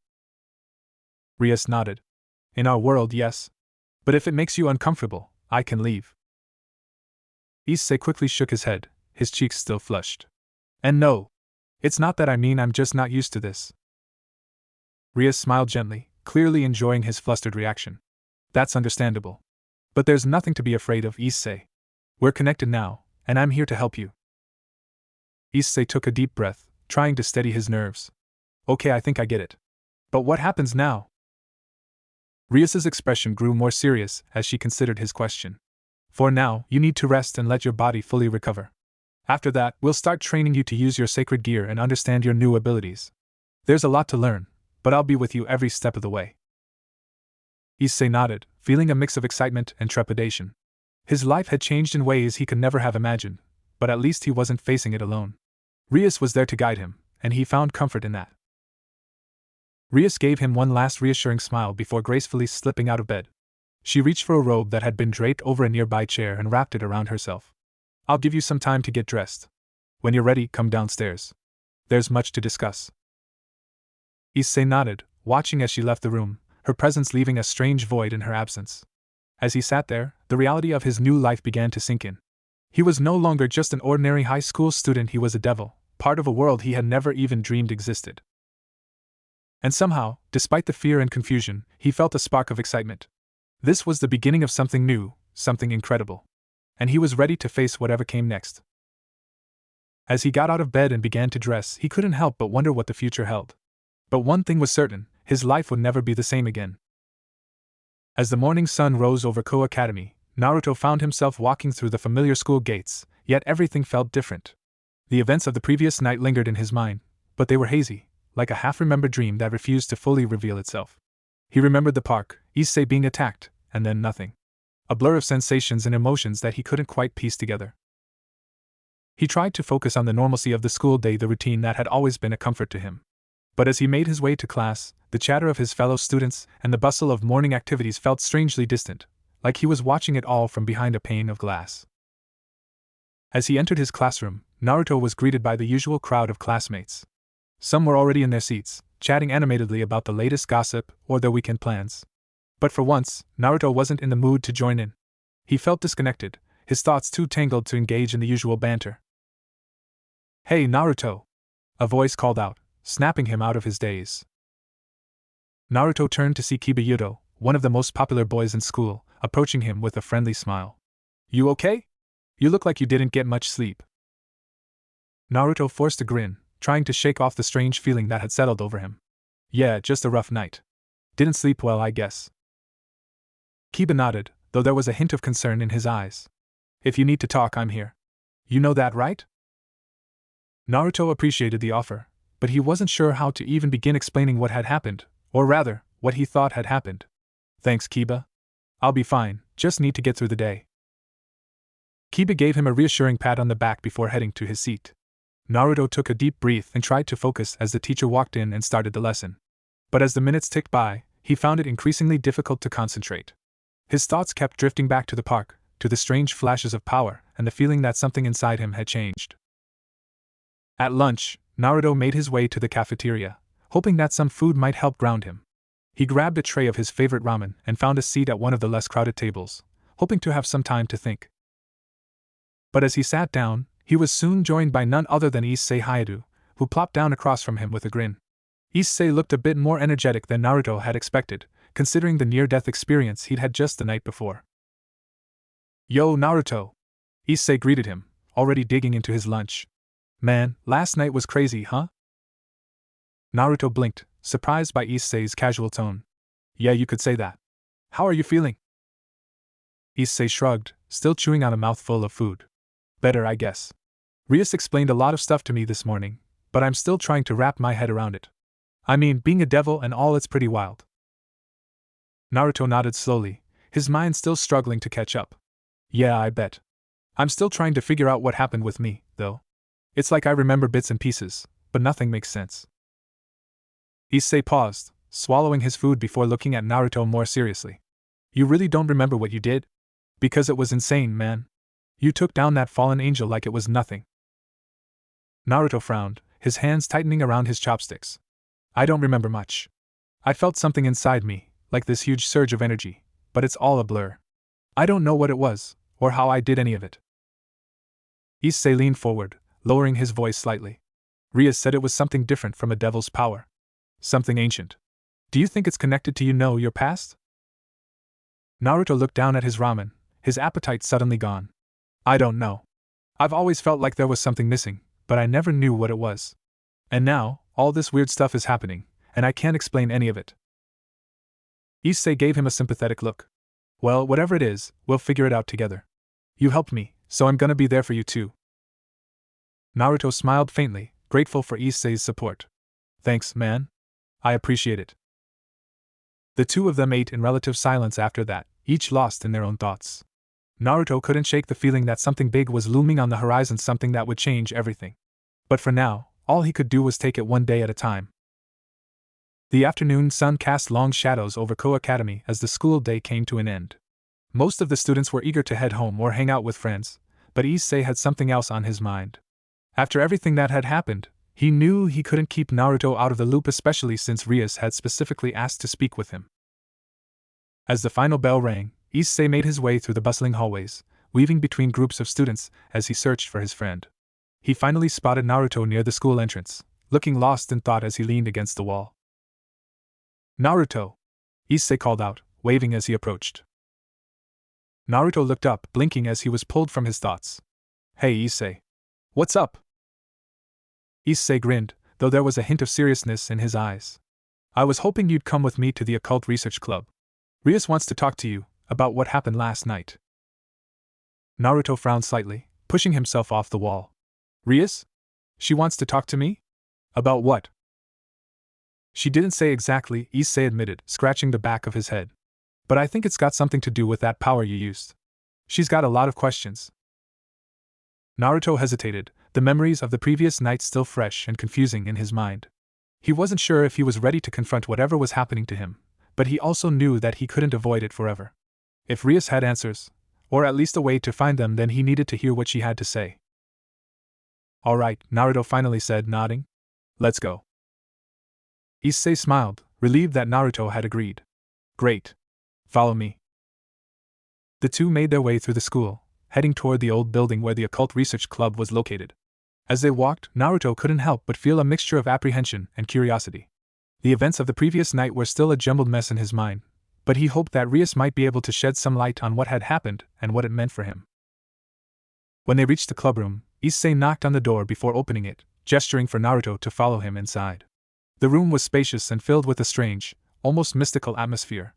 The walls were lined with bookshelves, and a large, ornate desk sat near the back of the room. The soft glow of candlelight illuminated the space, casting long shadows across the floor. Rias was seated at the desk, her crimson hair flowing over her shoulders like a river of fire. She looked up as they entered, her expression calm but focused. Akino Himejima stood beside her, a gentle smile on her lips, while Kaneko Tuju sat quietly on one of the couches next to Kibayuto, her gaze fixed on Naruto with her usual stoic demeanor. "Welcome, Naruto," Rias greeted him, her voice warm but serious. "Thank you for coming. Please have a seat." Naruto nodded, taking a seat on the couch next to Issei. He could feel the weight of everyone's eyes on him, and it only added to the tension that had been building inside him since the previous night. Rias leaned forward slightly, her gaze intense but not unkind. "I know you've been through a lot in the past 24 hours, and I appreciate you taking the time to speak with us. There are some things we need to discuss about what happened last night, and about the power you used."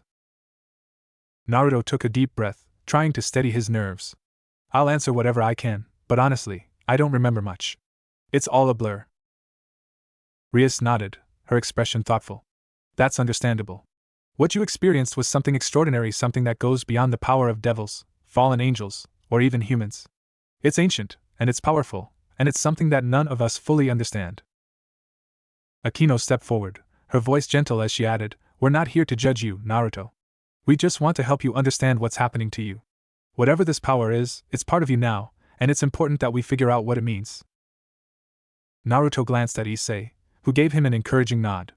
"All right," Naruto said slowly, turning back to Rias. "What do you want to know?" Rias folded her hands on the desk, her gaze unwavering. "First, I'd like to know how much you remember from last night. Do you recall anything specific about the moment when you unleashed that power?" Naruto frowned, searching his memories. "It's hard to explain. I remember feeling this surge of energy inside me, like something was waking up. And then there was this pressure, like I was holding something in my hands, but I couldn't see it. After that, everything's a blur." Kaneko, who had been quietly observing, finally spoke up. "The power you used, it felt different. Not like anything I've ever sensed before. It was ancient." Naruto nodded slowly. "I've been getting these flashes memories, I think, but they're not mine. Or at least, they don't feel like mine. There's this man, a monk or something, and he keeps talking to me like he knows me. He called me Sun Wukong." Rias's eyes widened slightly at the name, and she exchanged a quick glance with Akino before turning back to Naruto. "Sun Wukong, the Monkey King from Chinese mythology?" Naruto shrugged, feeling a bit lost. "I guess? I don't really know much about him, but the memories they feel real. Like they're part of me. Akino's expression grew more serious. Sun Wukong is a legendary figure, a being of immense power and skill.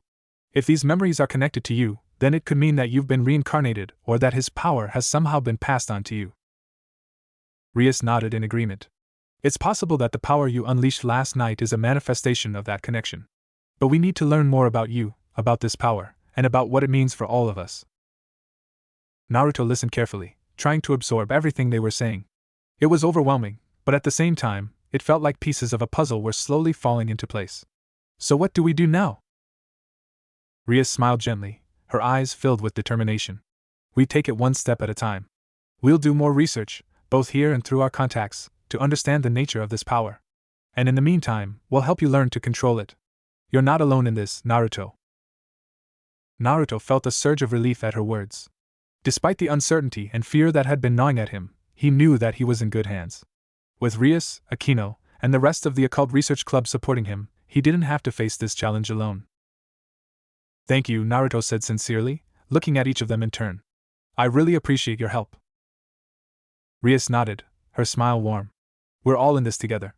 And we'll figure out the truth, no matter what it takes. Issei leaned back on the couch, letting out a breath he hadn't realized he was holding. Man, this is all so crazy, but I guess we've all got a lot to learn. Akino chuckled softly, her usual playful smile returning. Indeed. But I think we're up for the challenge. As the atmosphere in the room lightened, Naruto felt a renewed sense of purpose. The road ahead was uncertain, and there were still many questions left unanswered, but he knew that he had a strong group of friends and allies by his side. Whatever the future held, Naruto was ready to face it head-on. Far above the mortal realm, in the ethereal splendor of the heavenly palace, a sense of unease had settled over the celestial court. The palace, normally a place of tranquility and order, was abuzz with whispers and nervous energy as celestial beings and deities alike felt a disturbance rippling through the very fabric of the universe. At the heart of the palace, in the grand hall of heavenly justice, the Jade Emperor, the supreme ruler of the heavens, sat on his throne, his expression solemn and thoughtful. His long, flowing robes shimmered with the light of 1,000 stars, and his eyes, ancient and wise, were fixed on the golden cloud hovering before him. The cloud, a divine artifact that relayed messages and visions from across the realms, pulsed with a powerful energy that the Jade Emperor hadn't felt in centuries. Sun Wukong, the Jade Emperor, murmured to himself, his voice barely above a whisper, yet it carried a weight that silenced the entire hall. The other deities and celestial beings gathered around the throne exchanged uneasy glances. The name of Sun Wukong, the Monkey King, was one that inspired both fear and awe. It was a name that had been etched into the annals of heaven's history, a name associated with rebellion, chaos, and an almost unquenchable thirst for freedom. It had been eons since Wukong had been subdued and brought under control, his rebellious spirit finally tamed by the teachings of the monk Tang Sanzang. The Jade Emperor had believed that chapter to be closed, a tale from a distant past that no longer posed a threat to the harmony of the heavens. But now, the unmistakable presence of Wukong's power had resurfaced, sending shockwaves through the celestial realms. The Jade Emperor could not ignore this disturbance, nor could he allow it to go unchecked. With a deep, measured breath, the Jade Emperor rose from his throne, his towering presence commanding the attention of all in the hall. The murmurs ceased, and a heavy silence fell over the assembly as the Emperor prepared to speak. Sun Wukong's power has reawakened, the Jade Emperor announced, his voice resonating through the hall. The Monkey King, who once defied the heavens, has returned. Gasps and murmurs rippled through the crowd, but the Jade Emperor raised a hand, silencing them once more. His return is not yet fully understood, the Emperor continued, his tone grave. We do not know if he is friend or foe, nor do we know the circumstances of his rebirth. But we cannot afford to take this lightly. The balance of the realms could be at stake. The deities and celestial beings listened intently, their faces a mixture of concern and determination. They knew the power that Sun Wukong possessed, the power to shake the very foundations of the heavens. If he had indeed returned, it could mean a new era of turmoil, one that the celestial court was not prepared to face. The Jade Emperor turned to one of his most trusted advisors, a wise and powerful deity known as Erlangchen. Erlangchen, with his third eye that could see through all deceptions, had been instrumental in subduing Wukong in the past.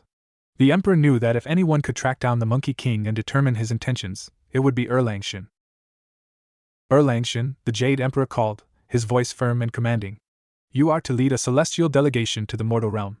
Find Sun Wukong, assess his strength, and determine whether he poses a threat to the heavens once more.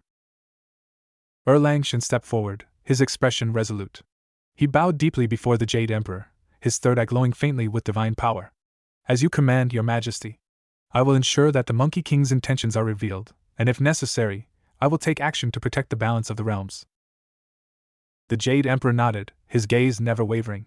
Remember, Erlang, Sun Wukong is not to be underestimated. His power is formidable, and his cunning even more so. Proceed with caution. Erlang nodded, understanding the gravity of the situation. I will not fail, Your Majesty. With that, the Jade Emperor waved his hand, and a portal opened in the center of the hall, swirling with celestial light. Erlang, along with a group of elite celestial warriors, stepped forward, their forms glowing with divine energy as they prepared to enter the mortal realm. As the portal closed behind them, the Jade Emperor returned to his throne, his mind heavy with the possibilities that lay ahead. The reawakening of Sun Wukong could mean many things, none of them simple, and few of them safe. The Emperor knew that the Celestial Court must be prepared for whatever was to come, even if it meant facing the Monkey King in battle once more. The late afternoon sun cast long shadows across the tatami mats of the dojo, where Naruto was in the middle of an intense sparring session. The dojo, a place where he had spent countless hours honing his martial arts skills, was a sanctuary for him, a place where he could lose himself in the rhythm of combat and momentarily forget the strange events that had been unfolding in his life. Today, however, his sparring partner wasn't just anyone, it was Rock Lee, a fellow martial artist with an unmatched enthusiasm and an unyielding dedication to training. Lee's energy was infectious, and his passion for martial arts was well known throughout Ko Town. His thick eyebrows and bowl-cut hairstyle made him stand out, but it was his fiery spirit that left a lasting impression on everyone he met. Naruto! Rock Lee shouted, his voice brimming with enthusiasm as he assumed his fighting stance. I can feel the youthful energy within you today. Let's give this match everything we've got, and push beyond our limits. Naruto grinned, his own excitement building as he faced off against Lee. You bet, Lee. Let's go all out. With that, the two launched into a flurry of kicks and punches, their movements a blur of speed and precision. Lee's taijutsu skills were legendary, and he moved with a speed and agility that few could match. But Naruto, with his newfound mastery of renewal taekwondo, was more than up to the challenge. Lee attacked with a rapid series of kicks, each one faster than the last. Naruto dodged and countered, his body moving with a fluid grace that belied the intensity of the fight. As they sparred, Naruto found himself slipping into a state of heightened focus, his movements becoming more instinctual, more powerful. Your techniques have improved greatly, Naruto, Lee exclaimed between strikes, his eyes wide with admiration. I can see the results of your hard work and dedication. This is the power of youth. Naruto couldn't help but smile at Lee's infectious enthusiasm. Thanks, Lee. But I'm just getting started. Lee responded with a powerful roundhouse kick aimed at Naruto's head, but Naruto ducked low, avoiding the strike by a hair's breadth. Without missing a beat, Naruto retaliated with a spinning back kick that forced Lee to leap back, barely avoiding the impact. Impressive, Lee said, his eyes shining with excitement. Your movements are sharp and precise. This is exactly the kind of challenge I was hoping for. As the fight continued, Naruto felt something stir within him, a strange sensation, like a memory trying to surface. With each strike, each movement, he felt a growing connection to something deep inside him, something ancient and powerful. The dojo seemed to fade away, and Naruto found himself standing in a different place, a place that existed only in his mind. He saw himself dressed in red robes, his reflection in a pool of water showing him as someone else, someone with fierce eyes and an aura of unstoppable power. He was no longer just Naruto Uzumaki. He was Sun Wukong, the Monkey King. The memory was fleeting, but it was enough to throw him off balance. Sensing an opening, Lee charged forward with a high-speed kick aimed at Naruto's midsection. But before the kick could land, Naruto's body moved on its own, evading the attack with a sudden burst of speed and delivering a powerful counterkick that sent Lee sprawling to the mat. The impact was strong enough to shake the dojo, and Lee lay on the ground, staring up at the ceiling in shock and awe. Naruto! Lee gasped as he pushed himself up onto his elbows, a huge grin spreading across his face despite the defeat. That was amazing! The power and speed of your techniques, truly the embodiment of youthful spirit.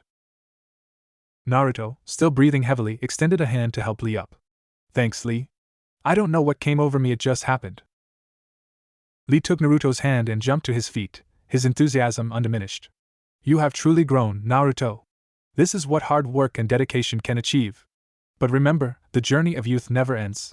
We must continue to train, to push ourselves beyond our limits every day. Naruto couldn't help but laugh, despite the confusion still swirling in his mind. Yeah, you're right, Lee. We'll keep getting stronger together. But as the two friends exchanged smiles, a sharp pain shot through Naruto's head, and he staggered back, clutching his temples. The dojo around him blurred, and for a brief moment, everything went dark. In the darkness, Naruto saw flashes of another world, memories that were not his own but felt as if they belonged to him. He saw a vast, towering mountain, its peak hidden in the clouds.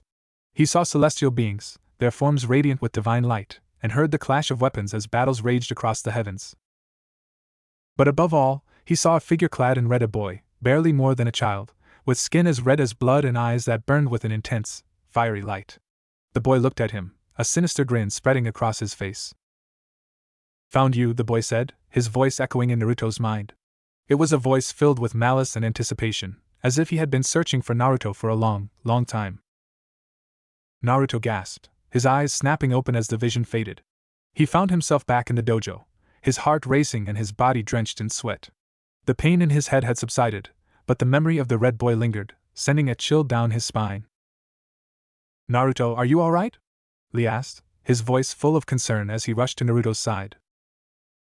Naruto nodded, trying to steady his breathing. Yeah, I'm fine. Just got a little dizzy there. Lee frowned, his brows furrowed in worry. Perhaps you pushed yourself too hard in our sparring session. But don't worry. With proper rest and the power of youth, you'll be back to full strength in no time. Naruto forced a smile, though his mind was still reeling. Thanks, Lee. I think I just need some air. Without waiting for a response, Naruto turned and headed for the door, his thoughts racing. The vision, the boy in red, the feeling of being found, it was all too much. He needed to clear his head, to make sense of what was happening to him. As he stepped outside, the cool evening air washed over him, and he took a deep breath, trying to calm the storm of emotions swirling inside him. Found you, the boy's words echoed in his mind, refusing to be silenced. Who was that boy? And what did he mean by found you? Was it just another fragment of his past life as Sun Wukong, or was it something more, something connected to the power that had reawakened within him? Naruto didn't have the answers, but one thing was certain: whatever was happening, it wasn't over. The memories, the visions, they were coming faster now, more intense with each passing day. And with them came the undeniable feeling that something or someone was watching him, waiting for the right moment to strike. As Naruto walked away from the dojo, the sun dipped below the horizon, casting long shadows across the town. He wandered aimlessly through the streets, lost in thought, trying to piece together the fragments of his memories and the strange visions that had begun to plague him. The boy in red, there was something familiar about him, something that sent a shiver down Naruto's spine. He had never seen anyone like that before, yet the boy's face was burned into his mind, as if he had known him for years. Who are you? Naruto whispered to himself, his voice barely audible. He knew he wouldn't get an answer, but the question gnawed at him, refusing to be ignored. Was the boy a part of his past life, a remnant of the Monkey King's memories? Or was he something else entirely, something that had been searching for him across time and space, waiting for the moment when Naruto's power would reawaken? The possibilities were endless, and each one was more unsettling than the last. Naruto's thoughts were interrupted by the sound of footsteps behind him. He turned, expecting to see one of his friends, but there was no one there. The street was empty, bathed in the soft glow of the streetlights, but the feeling of being watched persisted. He clenched his fists, his instincts on high alert. Whoever or whatever was out there, he wasn't going to let them catch him off guard. Come on, Naruto muttered, his voice low and challenging. Show yourself. But the only response was the rustling of the wind through the trees. Naruto shook his head, trying to dispel the tension that had settled over him. Maybe he was just being paranoid, his mind playing tricks on him after the intense memories and visions. But deep down, he knew that something was coming, something he wasn't prepared for. As he continued walking, the sense of dread remained, a constant reminder that his life was no longer as simple as it once had been. The memories of Sun Wukong, the strange power within him, the boy in red, everything was leading him towards something, and he wasn't sure if he was ready to face it. But one thing was clear: he couldn't run from it. Whatever was coming, he had to confront it head-on, just as he always. And with his friends by his side, he would find the answers he sought, no matter how difficult the journey might be. With renewed determination, Naruto headed home, his mind still buzzing with questions but his resolve stronger than ever. The road ahead was uncertain, but he would face it with the same spirit that had carried him through every challenge so far. As the night settled in, the boy in red's words echoed once more in his mind, a chilling reminder that the past was not as distant as it seemed. Found you. Naruto woke up the next morning with a sense of unease gnawing at the edges of his mind. The visions from the previous day, the memories that had surfaced during his sparring session with Rock Lee still lingered, casting a shadow over his thoughts. He rubbed his eyes, trying to shake off the remnants of the dream that had haunted his sleep, but the feeling of dread remained. After taking a deep breath, Naruto got out of bed and began to get ready for the day. He reached for his school uniform, but after a moment's hesitation, he decided to pull on an orange shirt over it, a color that always brought him comfort, a reminder of who he was at his core. Before leaving his small apartment, Naruto paused to look at a picture hanging on the wall. It was an old photograph of his parents, a snapshot of happier times. His mother Kushina, with her fiery red hair and warm smile, and his father, Minato, with his kind eyes and confident stance. They had both died when he was young, leaving him to grow up alone, but their memory was always with him. "Morning, Mom." "Morning, Dad," Naruto murmured, his voice barely above a whisper. "I'm heading out now. I'll see you later." With that, he turned and left the apartment, stepping out into the crisp morning air. The sky was clear, the sun shining brightly, but Naruto couldn't shake the feeling of unease that had settled in his chest. The visions, the boy in red, everything was starting to weigh on him more than he cared to admit. As he walked toward Ko Academy, trying to clear his mind, he noticed something out of the corner of his eye. A young girl with long blonde hair, dressed as a nun, was walking a short distance ahead of him. She seemed to be struggling with something, her steps unsteady, and before Naruto could react, she tripped and fell to the ground. Naruto hurried over, his concern pushing aside his troubled thoughts. "Hey, are you okay?" he asked, kneeling down beside her. The girl looked up at him with wide, innocent green eyes, a faint blush coloring her cheeks. "Oh, I'm so sorry," she said, her voice soft and apologetic. "I didn't mean to cause any trouble." Naruto smiled gently as he helped her to her feet. "No trouble at all. Just be careful, okay?" The girl smiled back, her expression filled with gratitude. "Thank you. I'm new in town, and I'm still getting used to everything. I was actually looking for the church, but I must have taken a wrong turn." Before Naruto could respond, he heard a familiar voice calling his name from down the street. He turned to see Issei jogging toward him, a wide grin on his face. "Naruto! There you are!" Issei called out as he approached. "I've been looking for you, man." Naruto waved, glad to see his friend. "Hey, Issei. Just helping someone out." He turned back to the girl, remembering that they hadn't properly introduced themselves. "By the way, I didn't catch your name." The girl's blush deepened as she clasped her hands in front of her. "Oh, I'm sorry. My name is Asia. Asia Argento." Naruto smiled warmly. "Nice to meet you, Asia. I'm Naruto Uzumaki, and this is my friend, Issei Hayada." Issei nodded in greeting, though his attention was clearly drawn to Asia's gentle demeanor and the innocence in her eyes. "Hi, Asia. Nice to meet you." Asia smiled at both of them, her nervousness easing a bit in their presence. "Thank you. I'm really glad I ran into you both. I was feeling a bit lost." Naruto thought for a moment before offering, "Hey, would you like us to show you the way to the church? We can walk with you if you want." Asia's eyes lit up with relief and gratitude. "Oh, that would be wonderful. Thank you so much. I didn't want to be a bother, but I really appreciate it." Naruto chuckled, waving off her concerns. "It's no bother at all. Come on, we'll take you there." Issei, who had been watching the exchange with a mixture of curiosity and admiration, quickly fell into step beside Naruto as they began walking with Asia. "So, Asia, what brings you to Ko Town? Are you here on some kind of mission?" Asia hesitated for a moment, as if choosing her words carefully. "I was sent here to serve at the church. It's my first time traveling outside my home country, and everything here is so different. I'm still getting used to it all." Naruto nodded, understanding the feeling of being out of place. "Don't worry, you'll get the hang of it in no time. Ko Town is a pretty nice place once you get used to it." As they walked, Naruto couldn't help but notice the contrast between Asia's pure and innocent aura and the darkness that seemed to be closing in around him. It was as if she represented everything that was good and gentle in the world, while he was being drawn into something far more dangerous and uncertain. But he pushed those thoughts aside, focusing on the task at hand. For now, his priority was helping Asia find her way, and maybe in doing so, he could find a brief reprieve from the storm brewing in his own life. The walk to the church was pleasant, and Asia seemed to relax more with every step. She chatted with Naruto and Issei about the differences between Japan and her home in Europe, sharing stories about her time in the convent and her excitement about serving at the church in Ko Town. Naruto found himself enjoying the conversation, grateful for the distraction from his own worries. Asia's kind nature and gentle spirit were a soothing presence, and even Issei, who usually had a one-track mind, seemed genuinely interested in what she had to say. "So, you're going to be working at the church here?" Issei asked, his curiosity piqued. "What kind of stuff will you be doing?" Asia smiled, her eyes shining with excitement. "Yes. I'll be helping with the services and taking care of the church grounds. It's a big responsibility, but I'm really looking forward to it. I've always wanted to help people, and this is a wonderful opportunity to do that." Naruto nodded approvingly. "That sounds great, Asia. I'm sure you'll do an amazing job." Asia blushed slightly at the compliment. "Thank you, Naruto. That means a lot."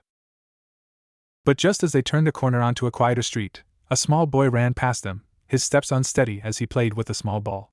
In his excitement, he didn't see the uneven sidewalk ahead of him. Before anyone could react, the boy tripped and fell hard onto the pavement, scraping his knee. The boy cried out in pain, his eyes welling up with tears as he clutched his injured knee. Naruto and Issei immediately moved to help, but Asia was quicker.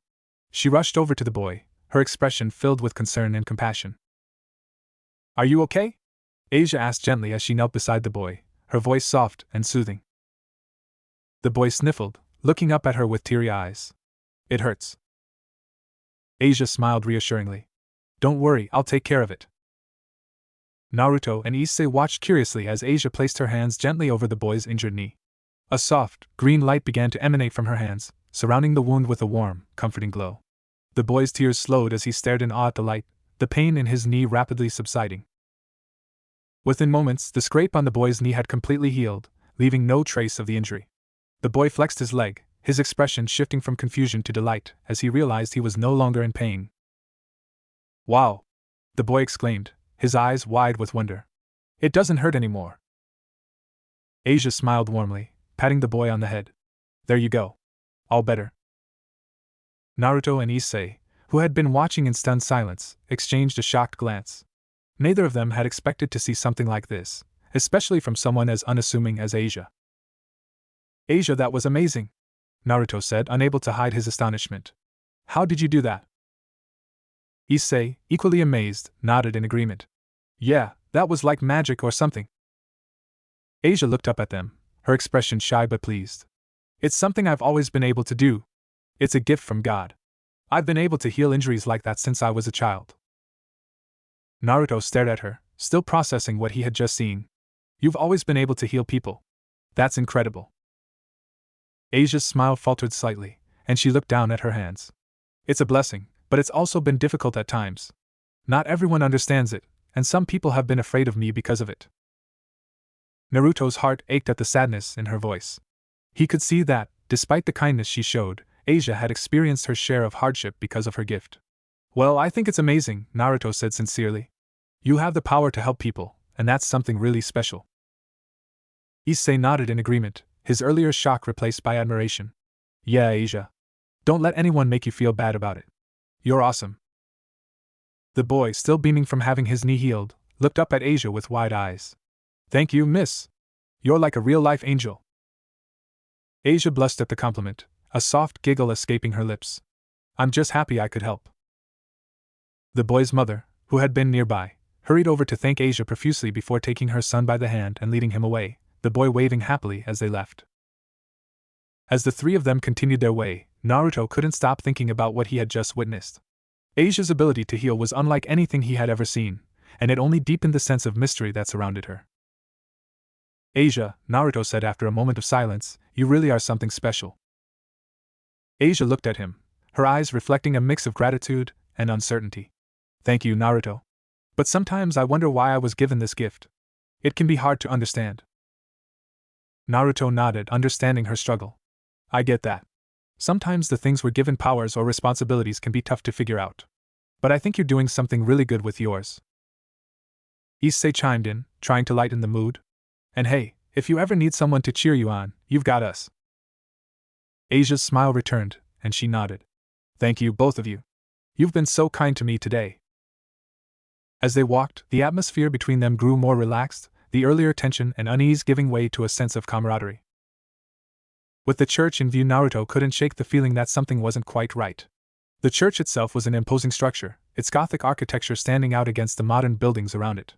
But there was an air of unease that seemed to hang over the place, as if it were a relic from another time, out of place in the present day. Naruto glanced at Issei, who seemed to feel it too. "This place feels different," he murmured. Issei nodded in agreement. "Yeah, I don't know what it is, but there's something about this church that gives me the creeps." Asia, however, seemed oblivious to their concerns, her eyes filled with awe as she took in the sight of the church. "It's beautiful," she whispered, a soft smile on her lips. "I can't believe I'm really here." Naruto forced a smile, pushing his unease aside. "I'm glad we could help you find it, Asia. If you ever need anything, don't hesitate to ask. We're just a call away." Asia turned to them, her expression filled with gratitude. "Thank you both so much. I hope we can meet again soon." Issei grinned, trying to lighten the mood. "Definitely. Maybe we can show you around town sometime, once you're settled in." Asia's smile widened. "I'd like that. Thank you." With a final wave, Asia turned and headed toward the church entrance, her steps light and full of hope. Naruto and Issei watched her go, both feeling a mix of emotions, relief at having helped her, and a lingering sense of unease about the church itself. As they turned to leave, Naruto couldn't help but glance back at the church, the sense of dread creeping back into his mind.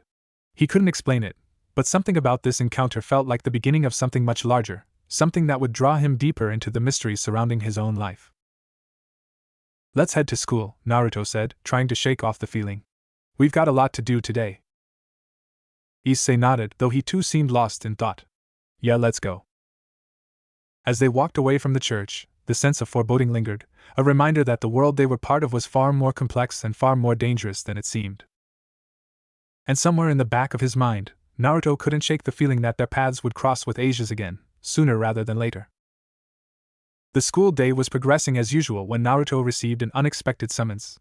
He had just finished a math class, his mind wandering as he absent-mindedly doodled in his notebook, when one of the student council members approached him, Tsubaki Shinra. "Naruto Uzumaki?" Tsubaki called out, catching Naruto's attention. Naruto looked up, blinking in surprise. Yeah, that's me. What's up?" "The student council president, Sauna Shirtorai, would like to see you in her office," Tsubaki said formally. "Please come with me." Naruto frowned slightly, unsure of why the student council would want to see him. He wasn't exactly a troublemaker, so it couldn't be that. With a shrug, he gathered his things and followed the student council member through the hallways to the council's office. As they reached the door, Tsubaki gestured for him to enter. "She's waiting for you inside." Naruto nodded, taking a deep breath before stepping into the room. The office was spacious and meticulously organized, with shelves lined with books and a large desk in the center. Behind the desk sat Sauna Shirtorai, the student council president, known for her strict demeanor and sharp intellect. She looked up as Naruto entered, her expression calm and measured. "Naruto Uzumaki, thank you for coming." Naruto gave her a nod, still unsure of what this was about. No problem. You wanted to see me?" Sauna motioned for him to take a seat in front of her desk. "Yes. Please have a seat." Naruto did as she asked, glancing around the room as he sat down. He noticed a few other members of the student council standing nearby, including a tall boy with spiky blonde hair and a confident smirk on his face, Saji Genshiro, if Naruto remembered correctly. Once Naruto was seated, Sauna leaned forward slightly, her gaze piercing as she studied him. "I've heard some interesting things about you, Naruto." Naruto raised an eyebrow, feeling a bit on edge. "Interesting things? Like what?" Sauna smiled slightly, though it didn't quite reach her eyes. "I've heard from Rias Gremory that you possess some kind of special power. A power that's unusual, even among those in the supernatural world." Naruto's heart skipped a beat at the mention of Rias. He hadn't expected her to share anything about him with Sauna, and the fact that she had only added to his growing sense of unease. "And what does that mean to you?" he asked, his tone cautious. Sauna's smile faded as she leaned back in her chair, her expression becoming more serious. "Naruto, there's something you need to know. I'm not just the student council president here at Konoha Academy. Like Rias, I'm also a devil. My true name is Sona Citri, and I lead a peerage of devils under my family's banner." Naruto blinked, taken aback by her revelation. For a moment, he simply stared at her, processing the information. So you're a devil too? He muttered, a hint of incredulity in his voice. Of course, you're a devil. It's like everyone here knew about the supernatural except me. Sona's expression softened slightly as she observed his reaction. I understand this may be overwhelming, but that's precisely why I wanted to speak with you. I believe you could be an invaluable asset, and I would like to extend an offer for you to join my peerage. Naruto tilted his head, clearly surprised. Join your peerage? Why? Sona folded her hands on the desk, her tone measured and professional. Rias recently acquired a very powerful asset, the Red Dragon Emperor. I find myself in need of someone who can help balance the scales, so to speak. With your abilities, you could not only help even the odds but also grow stronger in the process. Naruto sat back in his chair, his mind racing as he considered her offer. It was clear that Sona saw something in him, something she believed could be useful to her. But the idea of joining a peerage, of becoming a devil, it just didn't sit right with him. After a moment of silence, Naruto shook his head. Thanks, but no thank you. It's not like being a devil is bad or anything, but I just want to stay as myself. Sona raised an eyebrow, clearly intrigued by his response. Stay as yourself? What do you mean? Naruto hesitated, his eyes dropping to the floor as a wave of sadness washed over him. He hadn't intended to say so much, but the words spilled out before he could stop them. I don't want to be Sun Wukong, the Monkey King, or the great sage equal to heaven. I just want to be Naruto Uzumaki. Sona's eyes widened slightly in surprise, her calm demeanor momentarily slipping. Sun Wukong? The Monkey King? You mean to say that you're… Naruto sighed, running a hand through his hair. Yeah. I thought Rias might have told you, but I guess she didn't mention that part. Before Sona could respond, Saji, who had been listening to the conversation with a skeptical expression, couldn't hold back any longer. Yeah, right, Saji scoffed. This guy? Some kind of god? Come on, President, you don't really believe that, do you? Sona shot Saji a sharp look, silencing him before turning her attention back to Naruto. There's only one way to test this, she said thoughtfully. She reached into her desk drawer and pulled out a small, ornate box. Opening it, she revealed a set of black chess pieces, each one radiating a faint, otherworldly energy. Naruto looked at the pieces with curiosity and confusion. What are those? These are evil pieces, Sona explained, her tone turning more serious. They're used to reincarnate humans into devils, making them part of a devil's peerage. If you truly are something different, a god or otherwise, then these pieces will react in a very specific way. Naruto frowned, still unsure of what she was getting at. So, what would this prove? Sona carefully selected a single piece from the set of rook and held it out to him. If you're a normal human, this piece will successfully reincarnate you as a devil. But if you're something more, then the piece won't take. It will be rejected, and will know that you're truly different. Naruto hesitated, glancing at the piece in her hand. He wasn't entirely sure what to make of this, but the curiosity and determination in Sona's eyes told him that she was serious. After a moment of consideration, he nodded. All right. Let's give it a try. Sona's expression remained neutral as she approached Naruto, holding the pawn piece carefully in her hand. This might feel a bit strange, but it won't hurt, she assured him. Naruto nodded again, bracing himself for whatever was about to happen. Sona pressed the pawn piece against Naruto's chest, and for a brief moment, nothing happened. Then, the piece began to glow with a soft, crimson light as it slowly sank into his body. Naruto felt a strange sensation, a warmth spreading through his chest, but it was quickly followed by something else, something powerful and overwhelming. Suddenly, the entire building began to shake. The windows rattled, and the ground beneath them trembled as if an earthquake had struck. Sona and the other members of the student council looked around in alarm, ducking as books and papers fell from the shelves. The evil piece inside Naruto's body began to glow even brighter, but instead of settling into place, it was violently expelled, shooting out of his chest like a bullet. It embedded itself in the wall behind him with a force that cracked the plaster. Sona's eyes widened in shock, her usual calm demeanor completely shattered. What just happened? Naruto, breathing heavily from the experience, looked at her with a mix of sadness and resolve. I guess that clears everything up, he said quietly. Saji, who had been crouching behind a desk to avoid the chaos, stood up slowly, his eyes wide with disbelief. No way that really happened? Sona approached the wall where the evil piece had lodged itself, carefully pulling it out and examining it. The piece was intact, but it no longer radiated the energy it once had.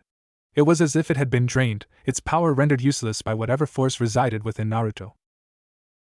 Sona turned back to Naruto, her expression one of awe and confusion. So you really are son Wukong, the Monkey King?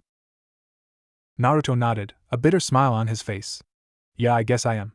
But like I said, I just want to be Naruto Uzumaki. For a moment, there was silence in the room as everyone absorbed what had just happened.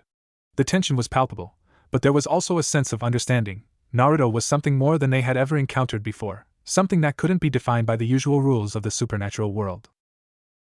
Sona finally sighed, her expression softening as she met Naruto's gaze. I understand. I won't press you any further. But know this, Naruto, you may not want to be the Monkey King, but whatever power you have, it's part of you now. You can't ignore it, no matter how much you want to. Naruto nodded, appreciating her understanding. I know. And I'll deal with it in my own way. Sona gave him a small, respectful nod. If you ever change your mind, my offer still stands. You'd be a valuable ally, and I believe we could accomplish great things together. Naruto smiled faintly, though the sadness in his eyes remained. Thanks, Sona. I'll think about it. With that, the meeting was over. Naruto stood up and left the student council room, his mind heavy with the weight of his newfound identity. As he walked through the empty hallways of Konoha Academy, he couldn't help but wonder what the future held for him and whether he would ever truly be able to escape the shadow of his past. Naruto was making his way back to the dojo after the unsettling meeting with Sona. The weight of everything that had happened was still heavy on his mind, especially the revelation that he was, or at least had been, the legendary Son Wukong, the Monkey King. He couldn't help but wonder what that meant for his future, or if he could ever truly escape the shadow of his past. As he walked, the familiar sight of the dojo came into view, but before he could reach the entrance, he heard someone calling his name. Naruto! Issei's voice rang out, full of energy and excitement.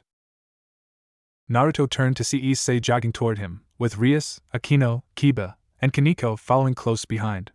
Rias's usual confident demeanor was tinged with curiosity, while Akino's playful smile was in place, though her eyes betrayed a hint of concern. Kiba offered Naruto a friendly nod, and Kaneko's stoic expression remained unchanged as always. Naruto raised a hand in greeting, though his mood remained subdued. Hey Issei. Rias, Akino, Kiba, Kaneko. What's up?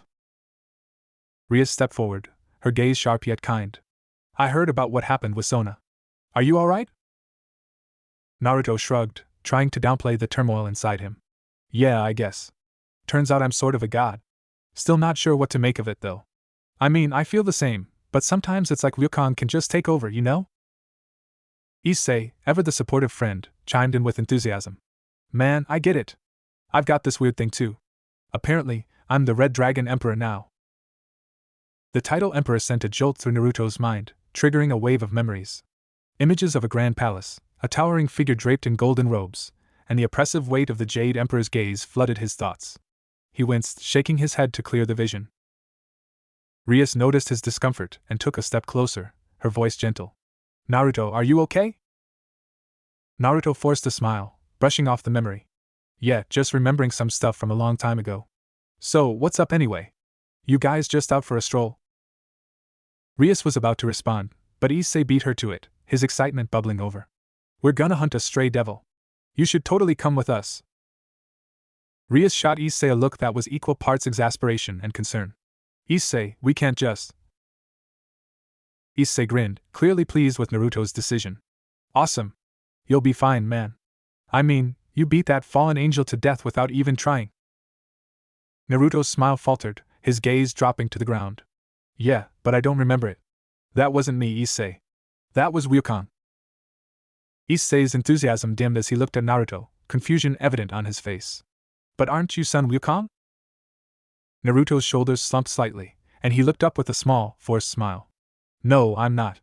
I'm Naruto Uzumaki. The weight of his words hung in the air, and for a moment, there was silence as the group processed the depth of Naruto's struggle. He was caught between two identities, one that he had lived his whole life, and another that he was only beginning to understand. Rias, sensing the gravity of the moment, placed a hand on Naruto's shoulder. You don't have to be anyone other than who you want to be, Naruto. We're here to support you, no matter what. Naruto's smile became a bit more genuine at her words. Thanks, Rias. That means a lot. With the tension slightly eased, Rias took the lead, guiding the group toward their destination. Alright then, let's go. We have a stray devil to deal with. As the group made their way through the town, the atmosphere grew more focused. Naruto walked alongside Rias, Issei, Akino, Kiba, and Kaneko, his thoughts still swirling with the complexities of his identity. Despite his lingering doubts, he was determined to help his friends, even if he wasn't sure what role he was meant to play. The streets gradually became quieter as they moved toward a more secluded area on the outskirts of town. The sun had begun to set, casting long shadows across the buildings and giving the surroundings an eerie, almost otherworldly feel. Issei, always eager to learn, glanced over at Rias as they walked. "So, what's the deal with this stray devil? Are they dangerous?" Rias nodded, her expression serious. Stray devils are former members of a peerage who have gone rogue. They're dangerous because they no longer follow the rules of the underworld and often succumb to their darker impulses. This one has been causing trouble in the area, and it's our job to eliminate it before it hurts anyone else. Naruto listened carefully, absorbing the information. The idea of having to fight another being, one that was possibly once human, didn't sit well with him, but he understood the necessity. If this stray devil was a threat, it had to be dealt with. "So, what do we know about this devil?" Naruto asked, trying to get a better sense of the situation. Akino, who had been quietly observing, spoke up. "This one was once part of a low-ranking peerage, but turned violent after being rejected by its master. It's been hiding out in an abandoned factory on the edge of town." Kiba added, "These types of missions can be dangerous, but as long as we stay focused and work together, we should be able to handle it." Issei glanced at Naruto, his expression a mix of excitement and nervousness. "Don't worry, man. We've got this. And with you here, it's like having an ace up our sleeve." Naruto couldn't help but chuckle at Issei's optimism, though his own doubts still lingered. "Let's just focus on getting through this without anyone getting hurt." As they neared the factory, the air grew colder, and the sense of foreboding intensified. The building itself was a decrepit structure, long abandoned and forgotten by the world around it. Its broken windows and crumbling walls gave it an almost haunted appearance, as if it had been left to rot by time itself. Rias stopped just outside the entrance, her eyes narrowing as she sensed the dark energy emanating from within. "This is it. Be on your guard, everyone." The group nodded, steeling themselves for the task ahead. Rias led the way, with Akino, Kiba, and Kaneko close behind. Issei followed, his usual bravado tempered by the seriousness of the mission. Naruto brought up the rear, his senses on high alert, ready for anything that might come their way. As they entered the factory, the darkness seemed to close in around them, the air thick with the scent of rust and decay. The faint sound of dripping water echoed through the halls, adding to the oppressive atmosphere. Rias motioned for the group to spread out as they moved deeper into the building. The tension was palpable, each step bringing them closer to their target. Naruto could feel his heart pounding in his chest, the weight of the situation pressing down on him. Suddenly, a low growl echoed through the shadows, sending a shiver down Naruto's spine. The sound was inhuman, guttural, filled with a primal rage that sent chills through the group. "Stay sharp," Rias whispered, her voice barely audible. "It's close." They continued forward, their senses heightened as they prepared for the inevitable confrontation. The growling grew louder, closer, until finally, the source of the sound revealed itself. From the shadows emerged a figure that was both grotesque and bizarrely alluring. It was a woman at least, she had the vague appearance of one, but her body was twisted and monstrous. Her skin was pale, almost sickly, with dark veins visible beneath the surface. Her hair was disheveled, and her eyes glowed with a malevolent light. What stood out most, however, were her exposed breasts, which she seemed to display with a perverse sense of pride. Issei's eyes widened, his mouth hanging open as he stared at the sight before him. "Whoa, this is..." The creature Visser, a former devil who had gone rogue, smiled wickedly as she noticed Issei's reaction. "Oh? Do you like what you see, boy?" she purred, her voice dripping with mockery. She lifted her hands to her chest, squeezing her breasts together provocatively. "I'm not shy about showing off what I've got."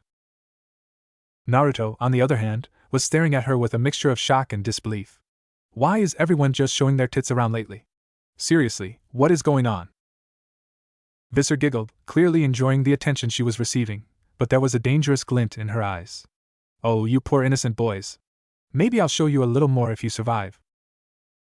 Before anyone could react, magic circles appeared around Visser's, glowing with a sickly green light. A moment later, she fired streams of poisonous liquid directly from them, the venom spraying out with deadly precision. "Move!" Rias shouted, as the group scattered to avoid the attack. Naruto and the others leaped to the side, narrowly avoiding the poisonous spray as it sizzled against the floor, eating through the concrete with ease.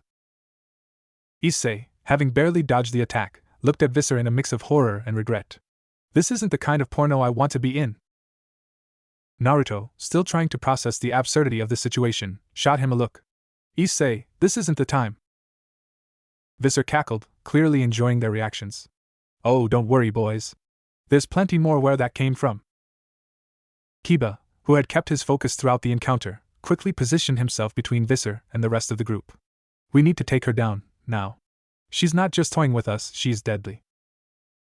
Kaneko nodded, her expression as serious as ever. We can't let her attack again. Everyone, be careful. Ria stepped forward, her eyes narrowing as she prepared to unleash her own magic. Visser, your time has come. We'll put an end to your twisted games right here. But Visser wasn't going to make it easy. She laughed maniacally as more magic circles appeared around her body, her poisonous attacks growing more erratic and dangerous. The group continued to dodge and weave, avoiding the deadly streams of venom as best they could.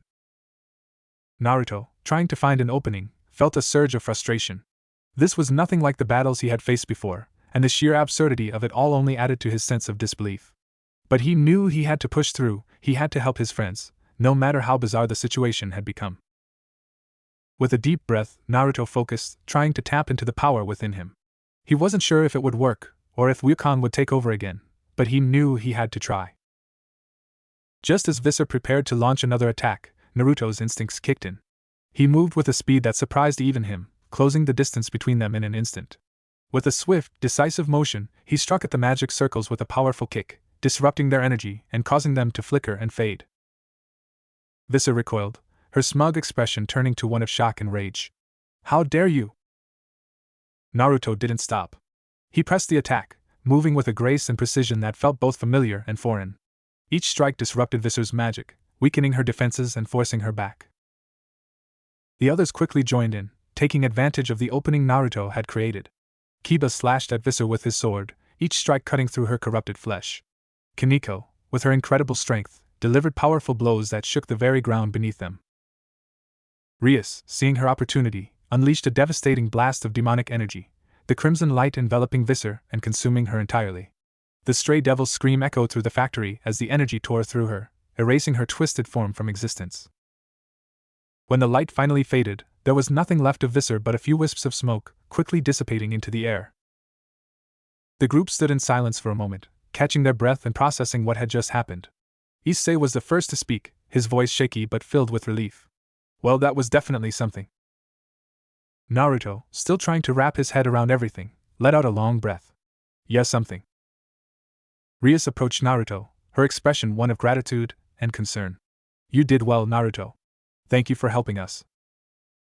Naruto shrugged, though a small smile tugged at his lips. I'm just glad I could do something. That was intense. Kiba nodded in agreement, sheathing his sword. You were amazing, Naruto. You really stepped up when we needed you.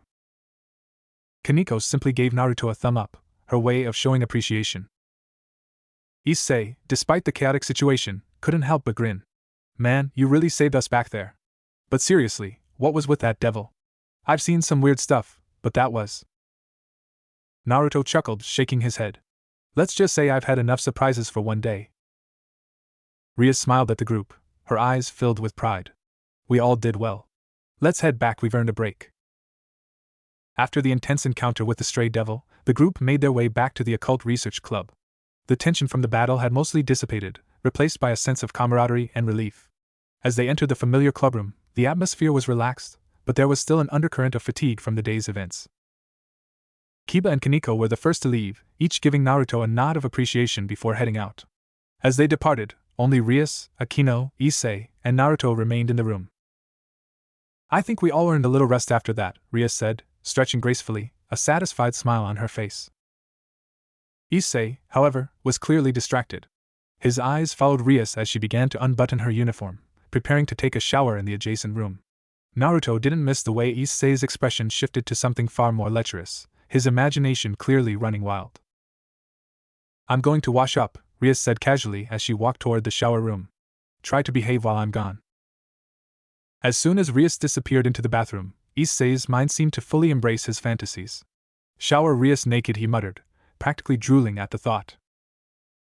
Naruto, noticing Issei's behavior, sighed deeply and shook his head in disbelief. Why am I even friends with you? He muttered under his breath.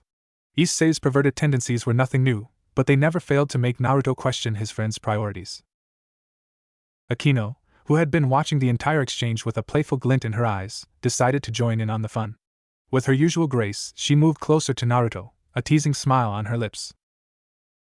Naruto-kun, she purred, her voice dripping with a mix of seduction and amusement. You always seem so serious. Don't you ever relax? She leaned in closer, her ample chest brushing against his arm, causing Naruto's heart to skip a beat.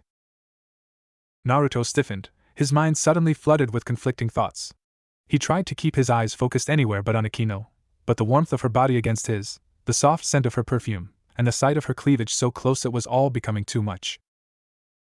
I'm a teenager too, I have my own needs, Naruto thought, struggling to maintain his composure as he felt a rush of heat surge through his body. Akino's teasing continued as she leaned even closer, her lips just inches from his ear.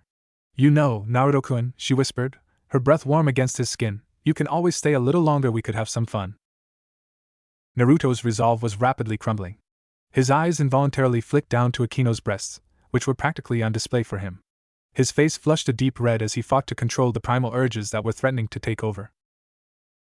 This isn't happening. This isn't happening, Naruto chanted in his mind, but Akino's proximity and the softness of her curves pressed against him were making it increasingly difficult to think straight. Akino giggled softly, clearly enjoying the effect she was having on him. What's the matter, Naruto-kun? You seem distracted. Naruto's brain was practically short-circuiting at this point. He knew he had to get out of there before he did something he'd regret. With a sudden burst of willpower, he forced himself to take a step back, putting some much-needed distance between himself and Akino. I think it's time I leave as well, Naruto stammered, his voice slightly shaky as he tried to keep his cool. I just remembered I have something I need to take care of. Akino's smile widened, her eyes twinkling with mischief. Are you sure, Naruto-kun? You don't have to leave so soon. Naruto could feel his self-control slipping further, and he knew that if he stayed any longer, he might completely lose it. Yeah, I'm sure. Goodbye, he blurted out, practically sprinting toward the door. Issei, still lost in his own perverted fantasies, barely noticed Naruto's hasty departure. But Akino watched him with a satisfied smile, her eyes following him until he disappeared through the door. As Naruto bolted out of the clubroom and down the hallway, his heart was pounding, and his mind was racing. What the hell was that? He thought to himself, still trying to process everything that had just happened. He could still feel the warmth of Akino's body against his, the soft scent of her perfume lingering in his nostrils, and the image of her teasing smile burned. I'm never going to get used to this, Naruto thought, shaking his head as he made his way toward the exit of the building. I need to get home and clear my head. As he stepped out into the cool night air, Naruto let out a long breath, trying to calm his racing heart. The past few days had been filled with one crazy event after another, and he was starting to feel the strain. But despite everything, he knew he had to keep moving forward.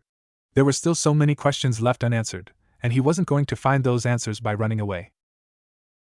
But for now, all he could think about was getting home and trying to forget the way Akino had made him feel, if only for a little while. As he got home, his thoughts still swirling from the encounter with Akino. The way she had teased him, the way her body had pressed against his, it was overwhelming. The warmth of her touch, the scent of her perfume, and the playful glint in her eyes had left him more rattled than he cared to admit. His mind replayed the scene over and over, amplifying the tension that had been building inside him all day. By the time he reached his apartment, Naruto was desperate for some way to clear his head. The tension in his body was unbearable, and he knew he needed to do something about it before he lost his mind completely. Without hesitation, Naruto headed straight for the bathroom. He turned on the shower, letting the water run until it was almost scalding, steam quickly filling the room. As he stripped off his clothes, he caught a glimpse of himself in the mirror. His face was still flushed, his eyes reflecting a mix of frustration, embarrassment, and something more primal. Get it together, Naruto, he muttered to himself, shaking his head as if trying to dislodge the thoughts that clung to his mind. You can't let yourself get so worked up over this. Stepping into the shower, Naruto let out a long sigh as the hot water cascaded over his body. The intense heat was exactly what he needed, enveloping him and beginning to ease the tension in his muscles.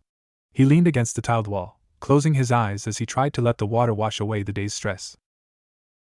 But even as the water pounded down on him, his thoughts kept drifting back to Akino. The way she had leaned in so close, her breath warm against his skin, the softness of her curves pressing against him, it was impossible to forget.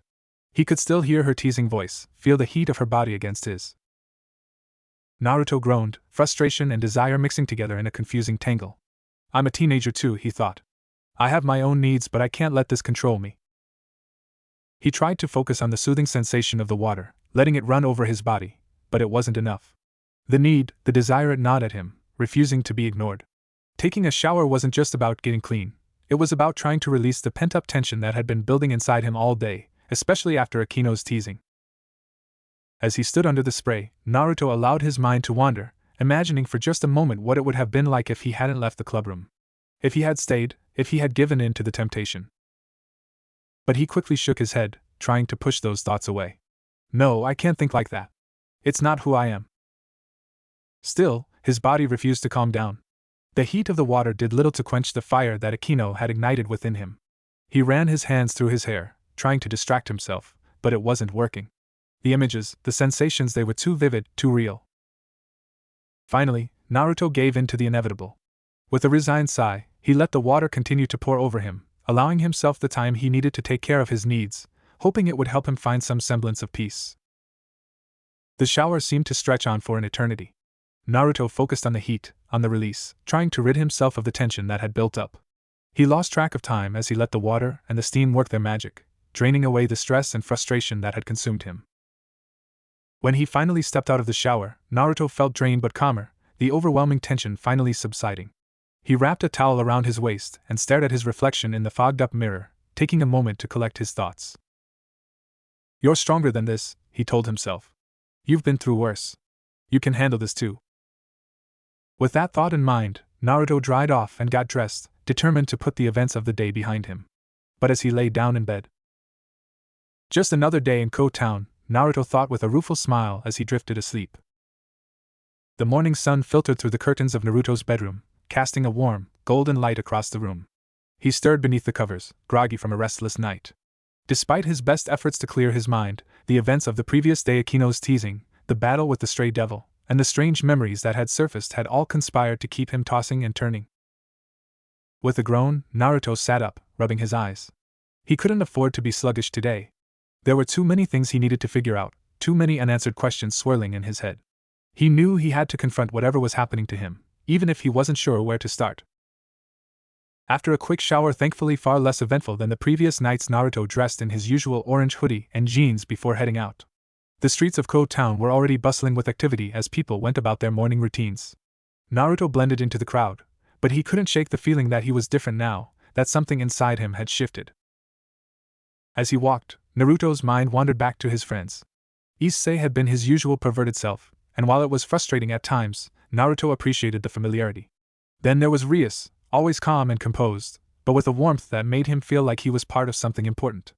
And Akino was a whole other story. Her teasing had stirred something in him that he wasn't sure how to handle. I can't keep avoiding this, Naruto thought as he approached the school gates. I need to understand what's happening to me, and I need to figure out how to control it. The day at Konoha Academy began like any other, with students chatting in the halls and teachers preparing for their lessons. Naruto tried to focus on his classes, but his mind kept drifting back to the events of the past few days. It felt like he was caught between two worlds, the ordinary life he had always known and the strange, supernatural reality that was slowly revealing itself to him. During lunch, Naruto met up with Issei and their usual group of friends. As expected, Issei was full of energy, his thoughts already drifting to the next time he might get a glimpse of Rias or Akino. Naruto smiled at his friend's enthusiasm but couldn't help but feel a pang of anxiety. He was still grappling with his identity, unsure of how to balance the ordinary with the extraordinary. Yo, Naruto! Issei called out, breaking into his thoughts. You seem a bit out of it today. Everything okay? Naruto forced a smile, not wanting to worry his friend. Yeah, just thinking about some stuff. Issei grinned, leaning in conspiratorially. Thinking about Akino, huh? I saw the way she was messing with you yesterday. Can't say I blame you. She's... Issei. Naruto interrupted, his cheeks flushing as he waved off the conversation. It's not like that. Issei chuckled, clearly not convinced. Sure. Anyway, what's the plan for after school? I was thinking we could hang out at the clubroom. Naruto hesitated. The idea of spending more time in the clubroom, especially with Akino around, was both appealing and terrifying. But he knew he couldn't keep running from this. He needed to face whatever was happening to him head on. Yeah, I'll be there, Naruto finally said. There's some stuff I need to figure out. Issei gave him a curious look but didn't press further. Alright, sounds good. Maybe we'll get some more action like yesterday. Who knows what Rias has planned. As the school day came to an end, Naruto found himself walking to the occult research club with a mix of anticipation and anxiety. He knew that today would be important, that he couldn't keep avoiding the questions that had been building inside him. When he arrived at the clubroom, he found Rias, Akino, and Issei already there, along with Kiba and Kaneko. Glad you could make it, Rias greeted him with a warm smile. We were just about to discuss a new mission. Naruto nodded, taking a seat beside Issei. The room was filled with a quiet tension, the air heavy with anticipation. We've received reports of another stray devil in the area, Rias began, her expression serious. This one is particularly dangerous, and will need to be extra careful. Kiba leaned forward, his expression focused. Do we know where it's hiding? Rias nodded. It's been spotted near an old warehouse on the outskirts of town. We'll need to move quickly before it causes any more damage. Akino's usual playful demeanor was replaced by calm seriousness. We should prepare ourselves. This one won't be easy.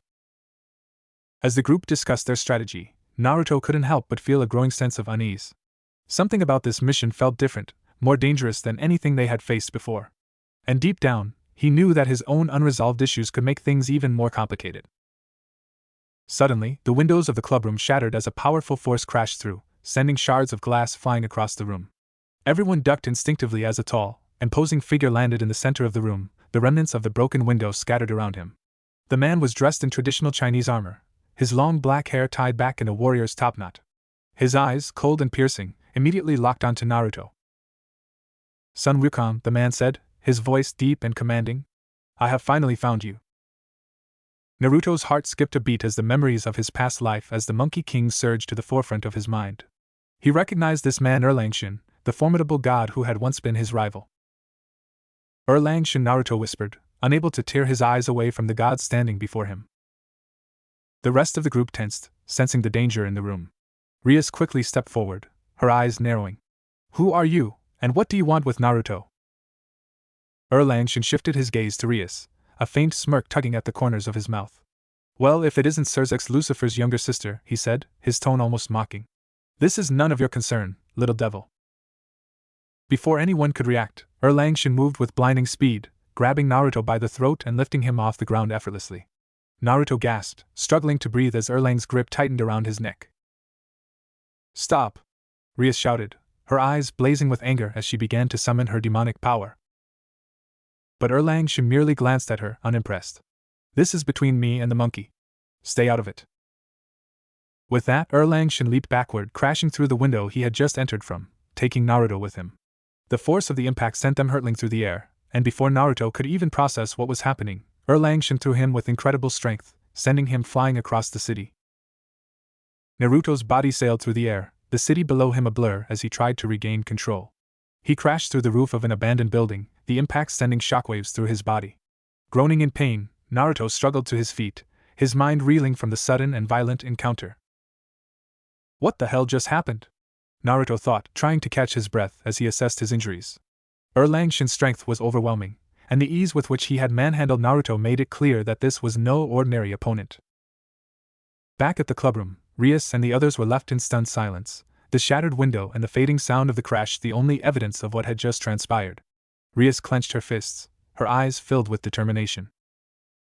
We need to find Naruto, she said, her voice steady despite the turmoil inside her. We can't let this Erlangshin do whatever he wants. The group quickly gathered their things, preparing to search the city for their friend. As they left the clubroom, Rias couldn't shake the feeling that this was just the beginning of a much larger conflict, one that would test all of them in ways they couldn't yet imagine. Naruto stood amidst the rubble of the abandoned building, his body aching from the impact. He could feel the power of the Monkey King stirring within him, but he still wasn't sure how to control it. He knew Erlangshin wouldn't give him much time to figure it out. As if on cue, Erlangshin appeared above the building, his eyes locked onto Naruto with a predatory intensity. He descended slowly, landing with the grace of a warrior who knew he held the upper hand. You've grown weaker, son Wukong, Erlangshin said, his voice filled with disdain. Or perhaps you've forgotten who you really are. Naruto glared at him, his mind racing. He knew he couldn't win this fight by relying on brute strength alone. He needed to tap into the power of the Monkey King, but he had to do it on his terms. I'm not the Monkey King anymore, Naruto said, his voice steady despite the fear gnawing at him. I'm Naruto Uzumaki. Just as Naruto tried to get up, Erlangchen landed a powerful kick to Naruto's chest, sending him crashing into a wall. Naruto gasped in pain, struggling to push himself up. His vision blurred, his body screaming in agony, but he couldn't give up. Not now. Is this all you've got? Erlangchen taunted, his voice dripping with disdain. Pathetic. You're not even worth the effort.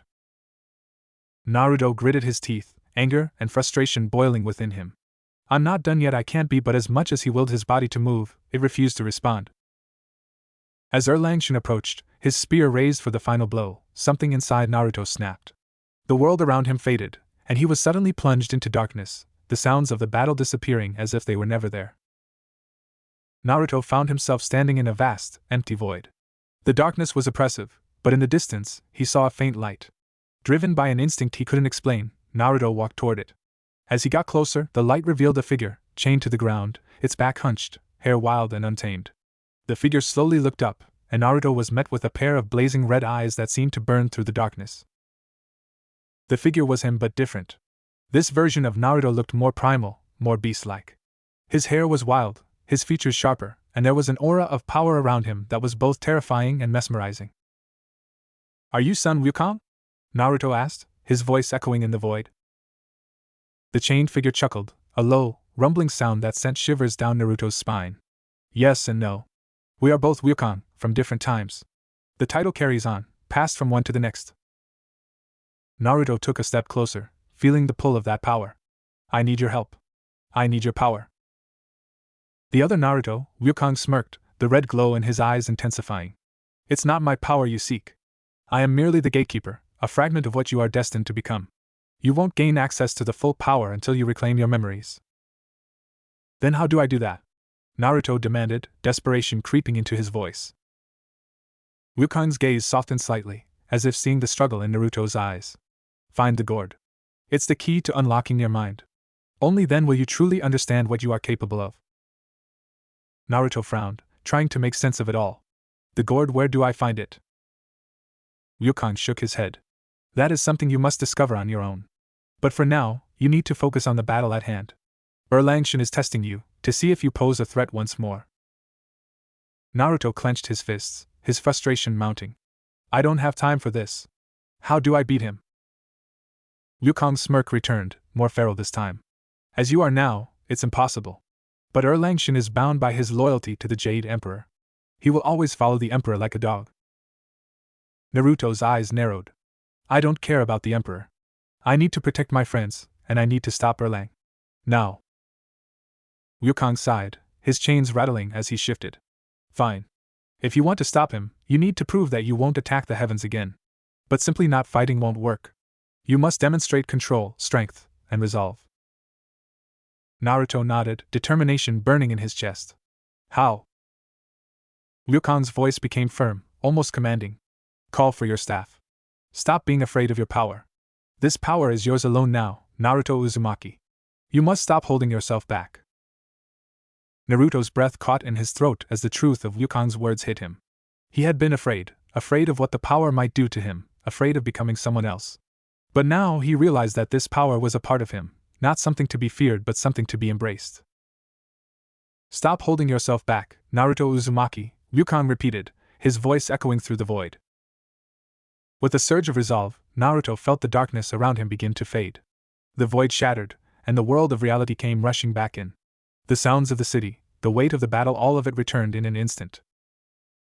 Naruto lay on the ground, his body aching from the beating he had taken. Erlangchen stood over him, ready to deliver the final blow. But something had changed. Naruto no longer felt fear or hesitation. He knew what he had to do. He slowly pushed himself up, his eyes locking onto the sky above. Come, he whispered, his voice filled with newfound confidence. Reijinu bang. For a moment, there was silence. Then, the air around them crackled with energy as something powerful surged through the atmosphere. The sound of something crashing through the sky echoed across the city, growing louder and louder until, with a deafening roar, the legendary staff Ri-Jingu Bang hurtled down from the heavens, straight into Naruto's outstretched hand. The instant the staff made contact with Naruto, a surge of lightning shot through the sky, striking the ground around them. Naruto's body was engulfed in a blinding light, and when it faded, he stood transformed. His eyes now glowed a vibrant blue, with golden pupils that burned with power. A white loop of binding circled his head, a symbol of his restraint and control over his immense strength. Erlangshen's eyes narrowed, a flicker of recognition in his gaze. I was wondering when Wukong would arrive. Naruto tightened his grip on the staff, its weight familiar in his hands. But he wasn't Wukong, not the way Erlangshen believed. He was someone different, someone new. No, Naruto said firmly, his voice steady and strong. I'm not Wukong. I'm Naruto Uzumaki. With a swift motion, Naruto pointed his staff at Erlangshen. Grow, Jingu Bang. The staff responded instantly, shooting forward and expanding in size as it surged toward Erlangshen. The god barely had time to react before the staff struck him with a force that sent him staggering backward. But Naruto wasn't done. As the staff continued to grow, Naruto ran alongside it, his movements fluid and precise. He leaped into the air, using the momentum to strike Erlangshen directly in the face with a powerful blow. The impact sent Erlangshen crashing into the ground, the force of the strike reverberating through the city. Across town, Rias and her peerage, who had been searching for Naruto, spotted the towering staff in the distance. The sight of the legendary weapon, combined with the crackling energy that filled the air, left them momentarily speechless. That's Issei began, his eyes wide with shock. Rias stared at the distant battle, her heart racing. Naruto. Back at the battlefield, Naruto stood over the fallen Erlangshen, his staff in hand. He knew the fight wasn't over, but he also knew that he had proven something important, both to Erlangshen and to himself. Erlangshen slowly pushed himself up, his eyes filled with a mixture of anger, and something else, perhaps respect. You've changed, Naruto Uzumaki. But remember this, the heavens will always watch you. You will always be under their scrutiny. Naruto nodded, his grip on the staff tightening. I'm not afraid of them. I'll protect my friends and my world, no matter what. With that, Erlangshen stood, his expression unreadable. We will meet again, Naruto Uzumaki. And when we do, the heavens will have their answer. With a final glance at Naruto, Erlangshen turned and leaped into the sky, disappearing from sight. The battle was over, but Naruto knew that this was only the beginning. As he stood there, the staff in his hand, Naruto felt a sense of clarity he hadn't experienced before. He was no longer just Naruto Uzumaki, but he wasn't Wukong either. He was something new, something powerful, and he was ready to face whatever came next.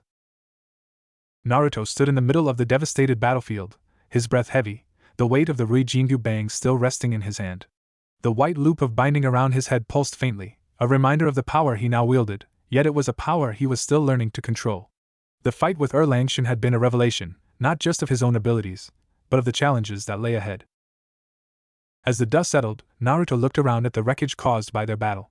The abandoned building was in ruins, its walls crumbled, and the ground was littered with debris. The sheer force of their fight had left its mark on the city, and Naruto couldn't help but feel a pang of guilt. He hadn't asked for this power, this responsibility, but it was his now, and he had to learn how to handle it without causing more harm. With a deep breath, Naruto willed the Ri-Jingu Bang to shrink back to its original size. The staff obeyed, returning to a more manageable length, and Naruto slid it behind him, securing it in place. The loop of binding around his head flickered before fading from view, leaving Naruto looking more like himself, at least on the outside. But inside, he knew he had changed. He was no longer just Naruto Uzumaki, the carefree boy who loved ramen and pranks. He was something more now, someone who had a connection to the legendary Monkey King, yet was still his own person. Naruto took one last look at the battleground before turning to head back to the Occult Research Club. He had to regroup with his friends, explain what had happened, and most importantly, reassure them that he was still the Naruto they knew. As he made his way through the city, Naruto couldn't help but notice the strange looks he was getting from passers-by. Some seemed frightened, others curious, but all were aware that something significant had occurred. Naruto tried to ignore the stares, focusing instead on getting back to the clubroom. He knew he had a lot to explain, and he wasn't sure how much they would understand. The door to the Occult Research Club burst open as Naruto walked in, his face a mixture of relief and exhaustion. Rias, Akino, Issei, Kiba, and Kaneko were already there, their expressions ranging from concern to outright shock. Naruto! Issei was the first to speak, rushing over to his friend. Are you okay? What the hell happened out there? Naruto gave him a tired smile, trying to lighten the mood. Yeah, I'm okay. Just had a bit of a run-in with an old acquaintance. Ria stepped forward, her eyes filled with both relief and curiosity. Langshin. I've heard of him. But I never expected to see him here, in Ko Town. Naruto nodded, taking a seat as the weight of everything that had happened finally hit him. He's testing me. To see if I'm a threat to the heavens. He thinks I'm still the Monkey King. The room fell silent as the gravity of Naruto's words sank in. Akino, who had been unusually quiet, finally spoke up. And are you? Are you still the Monkey King? Naruto looked down at his hands, the memory of the staff's weight still fresh in his mind. I don't know. I'm starting to remember things, bits and pieces of a life that isn't mine, but somehow is. But I'm not the same person. I'm Naruto Uzumaki, and I have to figure out how to be both.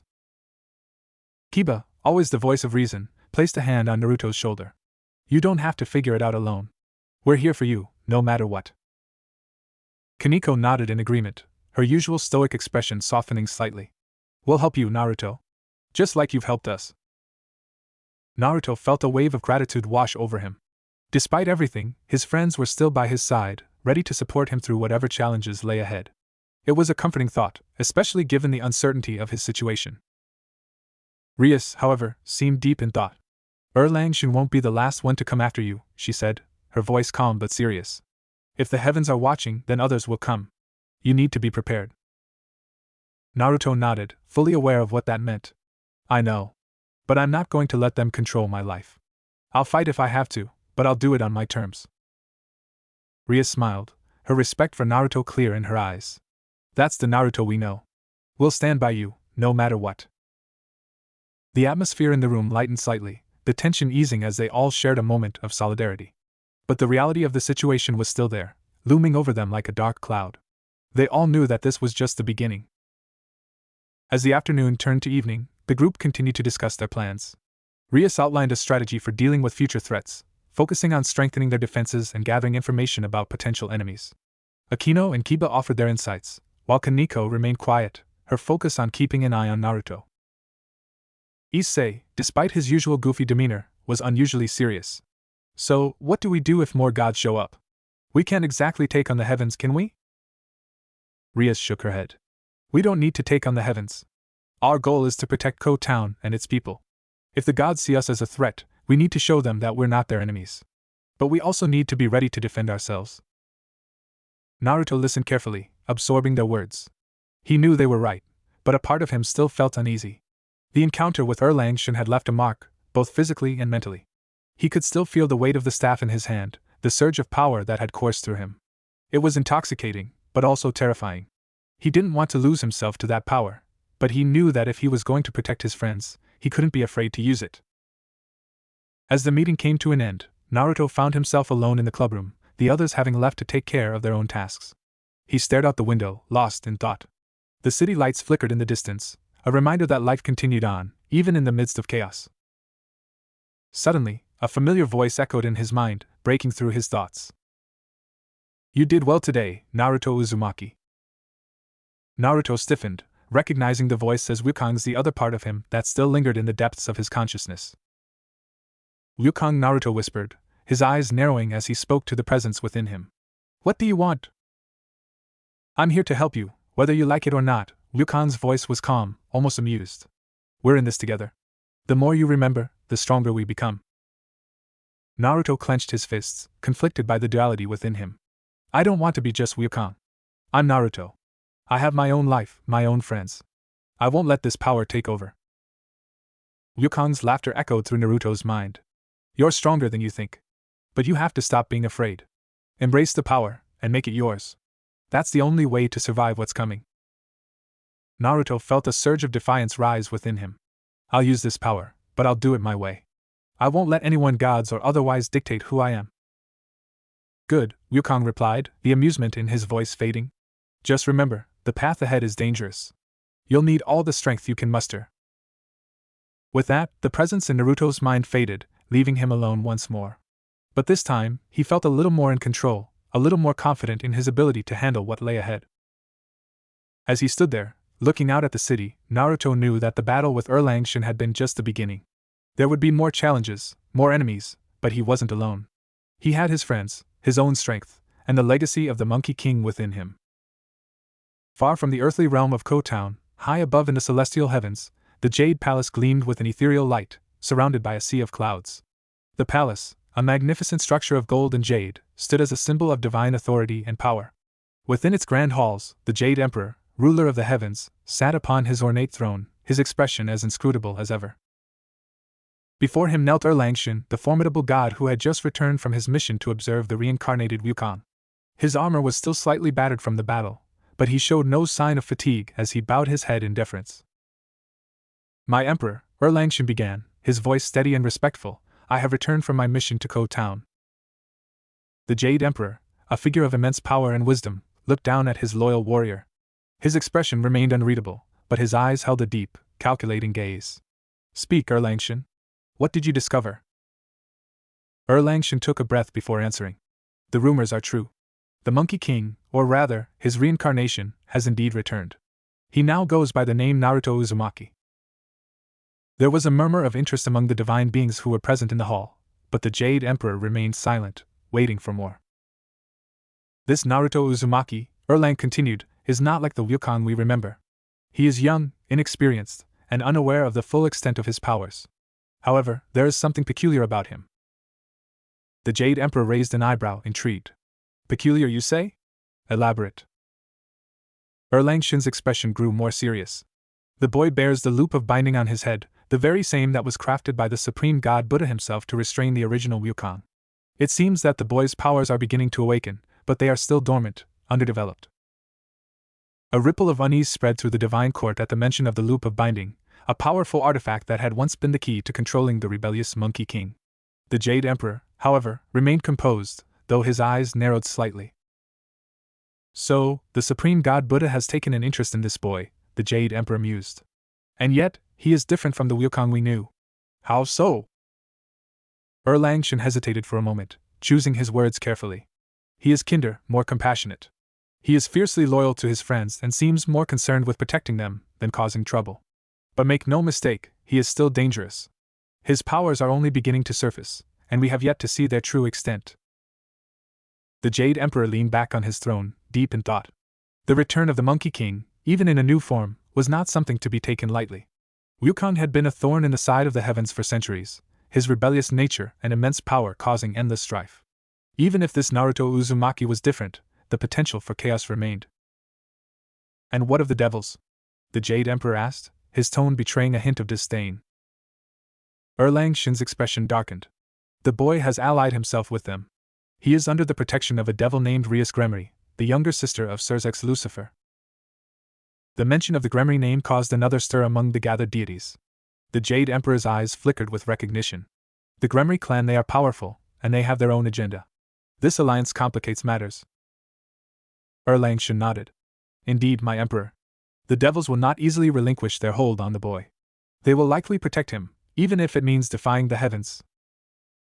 The Jade Emperor's expression hardened. The idea of the Monkey King, even in a new incarnation, aligning himself with devils was unacceptable. The potential for disruption was too great, and the heavens had avoided direct confrontation with the other supernatural factions for far too long. "This Naruto Uzumaki must be watched closely," the Jade Emperor declared, his voice cold and resolute. "His powers are dormant now, but if they awaken fully, he could become as dangerous as the Wukong of old." Erlangchen bowed his head. "Yes, my Emperor. I will continue to monitor him." But the Jade Emperor wasn't satisfied with mere observation. He knew that the threat Wukong posed could not be underestimated. If Naruto Uzumaki were to become a true reincarnation of the Monkey King, the consequences could be dire. "No," the Jade Emperor said, his voice carrying the weight of his authority.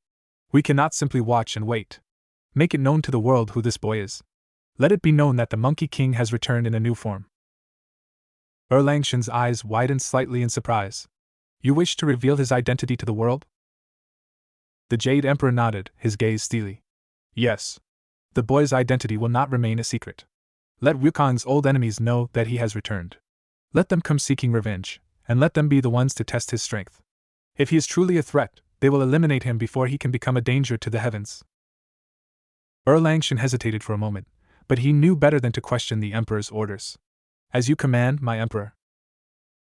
The Jade Emperor's expression remained unchanged, but there was a cold satisfaction in his eyes.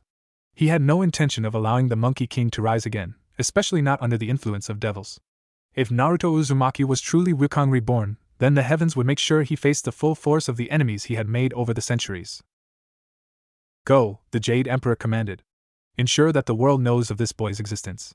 Let the consequences of his past life be his burden to bear. Erlangchen bowed deeply before rising to his feet. It will be done. As Erlangchen left the Jade Palace to carry out his orders, the Jade Emperor remained seated on his throne, his mind already turning to the implications of what was to come. The return of the Monkey King, even in a new form, was a potential disaster. But if the boy could be eliminated before he reached his full potential, then perhaps the heavens could avoid another era of chaos. And if Naruto Uzumaki survived the trials that awaited him, well, then the heavens would deal with him accordingly.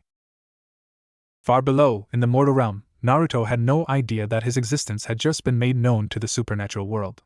As he continued his daily life in Ko Town, unaware of the storm brewing around him, the seeds of conflict were being sown. Enemies, old and new, would soon be drawn to him, each seeking their own form of justice or revenge. The revelation of his identity would change everything, and Naruto would find himself at the center of a conflict far greater than anything he had ever imagined. But for now, he remained blissfully unaware, focusing on his training, his friends, and the mysteries of his own past. The challenges ahead were daunting, but Naruto was determined to face them head-on, just as he had always done. However, the world was about to change for Naruto Uzumaki, and the legacy of Sun Wukong would soon become a burden he could no longer ignore. The next day, at the Occult Research Club, Ria sat at the head of the room, a stack of papers in front of her. The atmosphere was relaxed, but there was an underlying sense of seriousness as Rias prepared to explain an essential part of being a devil to her new recruit. Issei sat across from Rias, his eyes wide with curiosity and perhaps a hint of confusion. Naruto was there as well, though he was more focused on his own thoughts, still processing everything that had happened recently. Kiba, Akino, and Kaneko were also present, quietly observing the exchange. Issei, Rias began, her tone gentle but firm, there's something important you need to understand about being a devil. As part of my peerage, you have certain responsibilities, and one of the most fundamental duties is fulfilling contracts. Issei blinked, his confusion evident. Contracts? You mean, like signing papers and stuff? Rias smiled patiently. Not exactly. As devils, we offer our services to humans in exchange for their desires. These contracts are what help us gain power and influence in the human world. The more successful contracts you fulfill, the more you'll rise through the ranks as a devil. Issei's eyes lit up with a mix of interest and skepticism. So, I just have to help people out, and I get stronger? That sounds easy? Kaneko, sitting quietly in the corner, rolled her eyes slightly, but didn't say anything. Kiba, on the other hand, leaned forward, adding to Rias's explanation. It's not always as simple as it sounds. Some contracts can be challenging, depending on what the client wants. And not all humans have the same level of belief or trust in devils, so convincing them to make a deal can be difficult. Rias nodded in agreement. Exactly.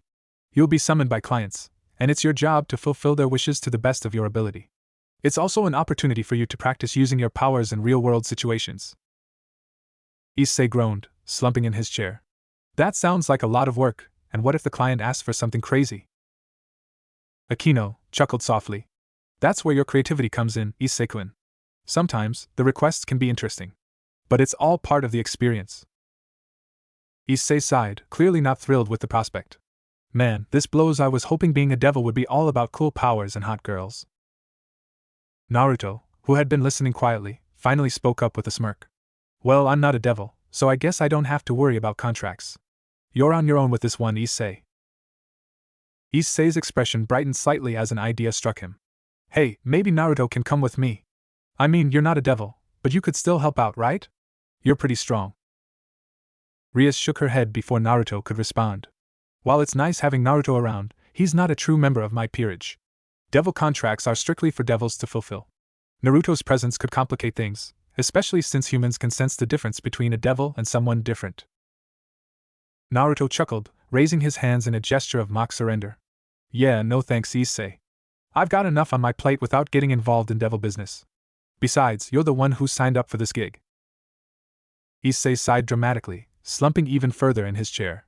Great, just great. First I have to fight stray devils, and now I have to do paperwork? This devil thing is turning out to be a lot more work than I thought. Ria smiled sympathetically, but her tone remained firm. I know it seems overwhelming now, but it's an important part of your growth as a devil. The more contracts you fulfill, the more you'll learn about your powers and how to use them effectively. And remember, you're not alone in this. We're all here to help you if you need it. Kiba nodded in agreement. And it's not all bad, Issei. Some contracts can be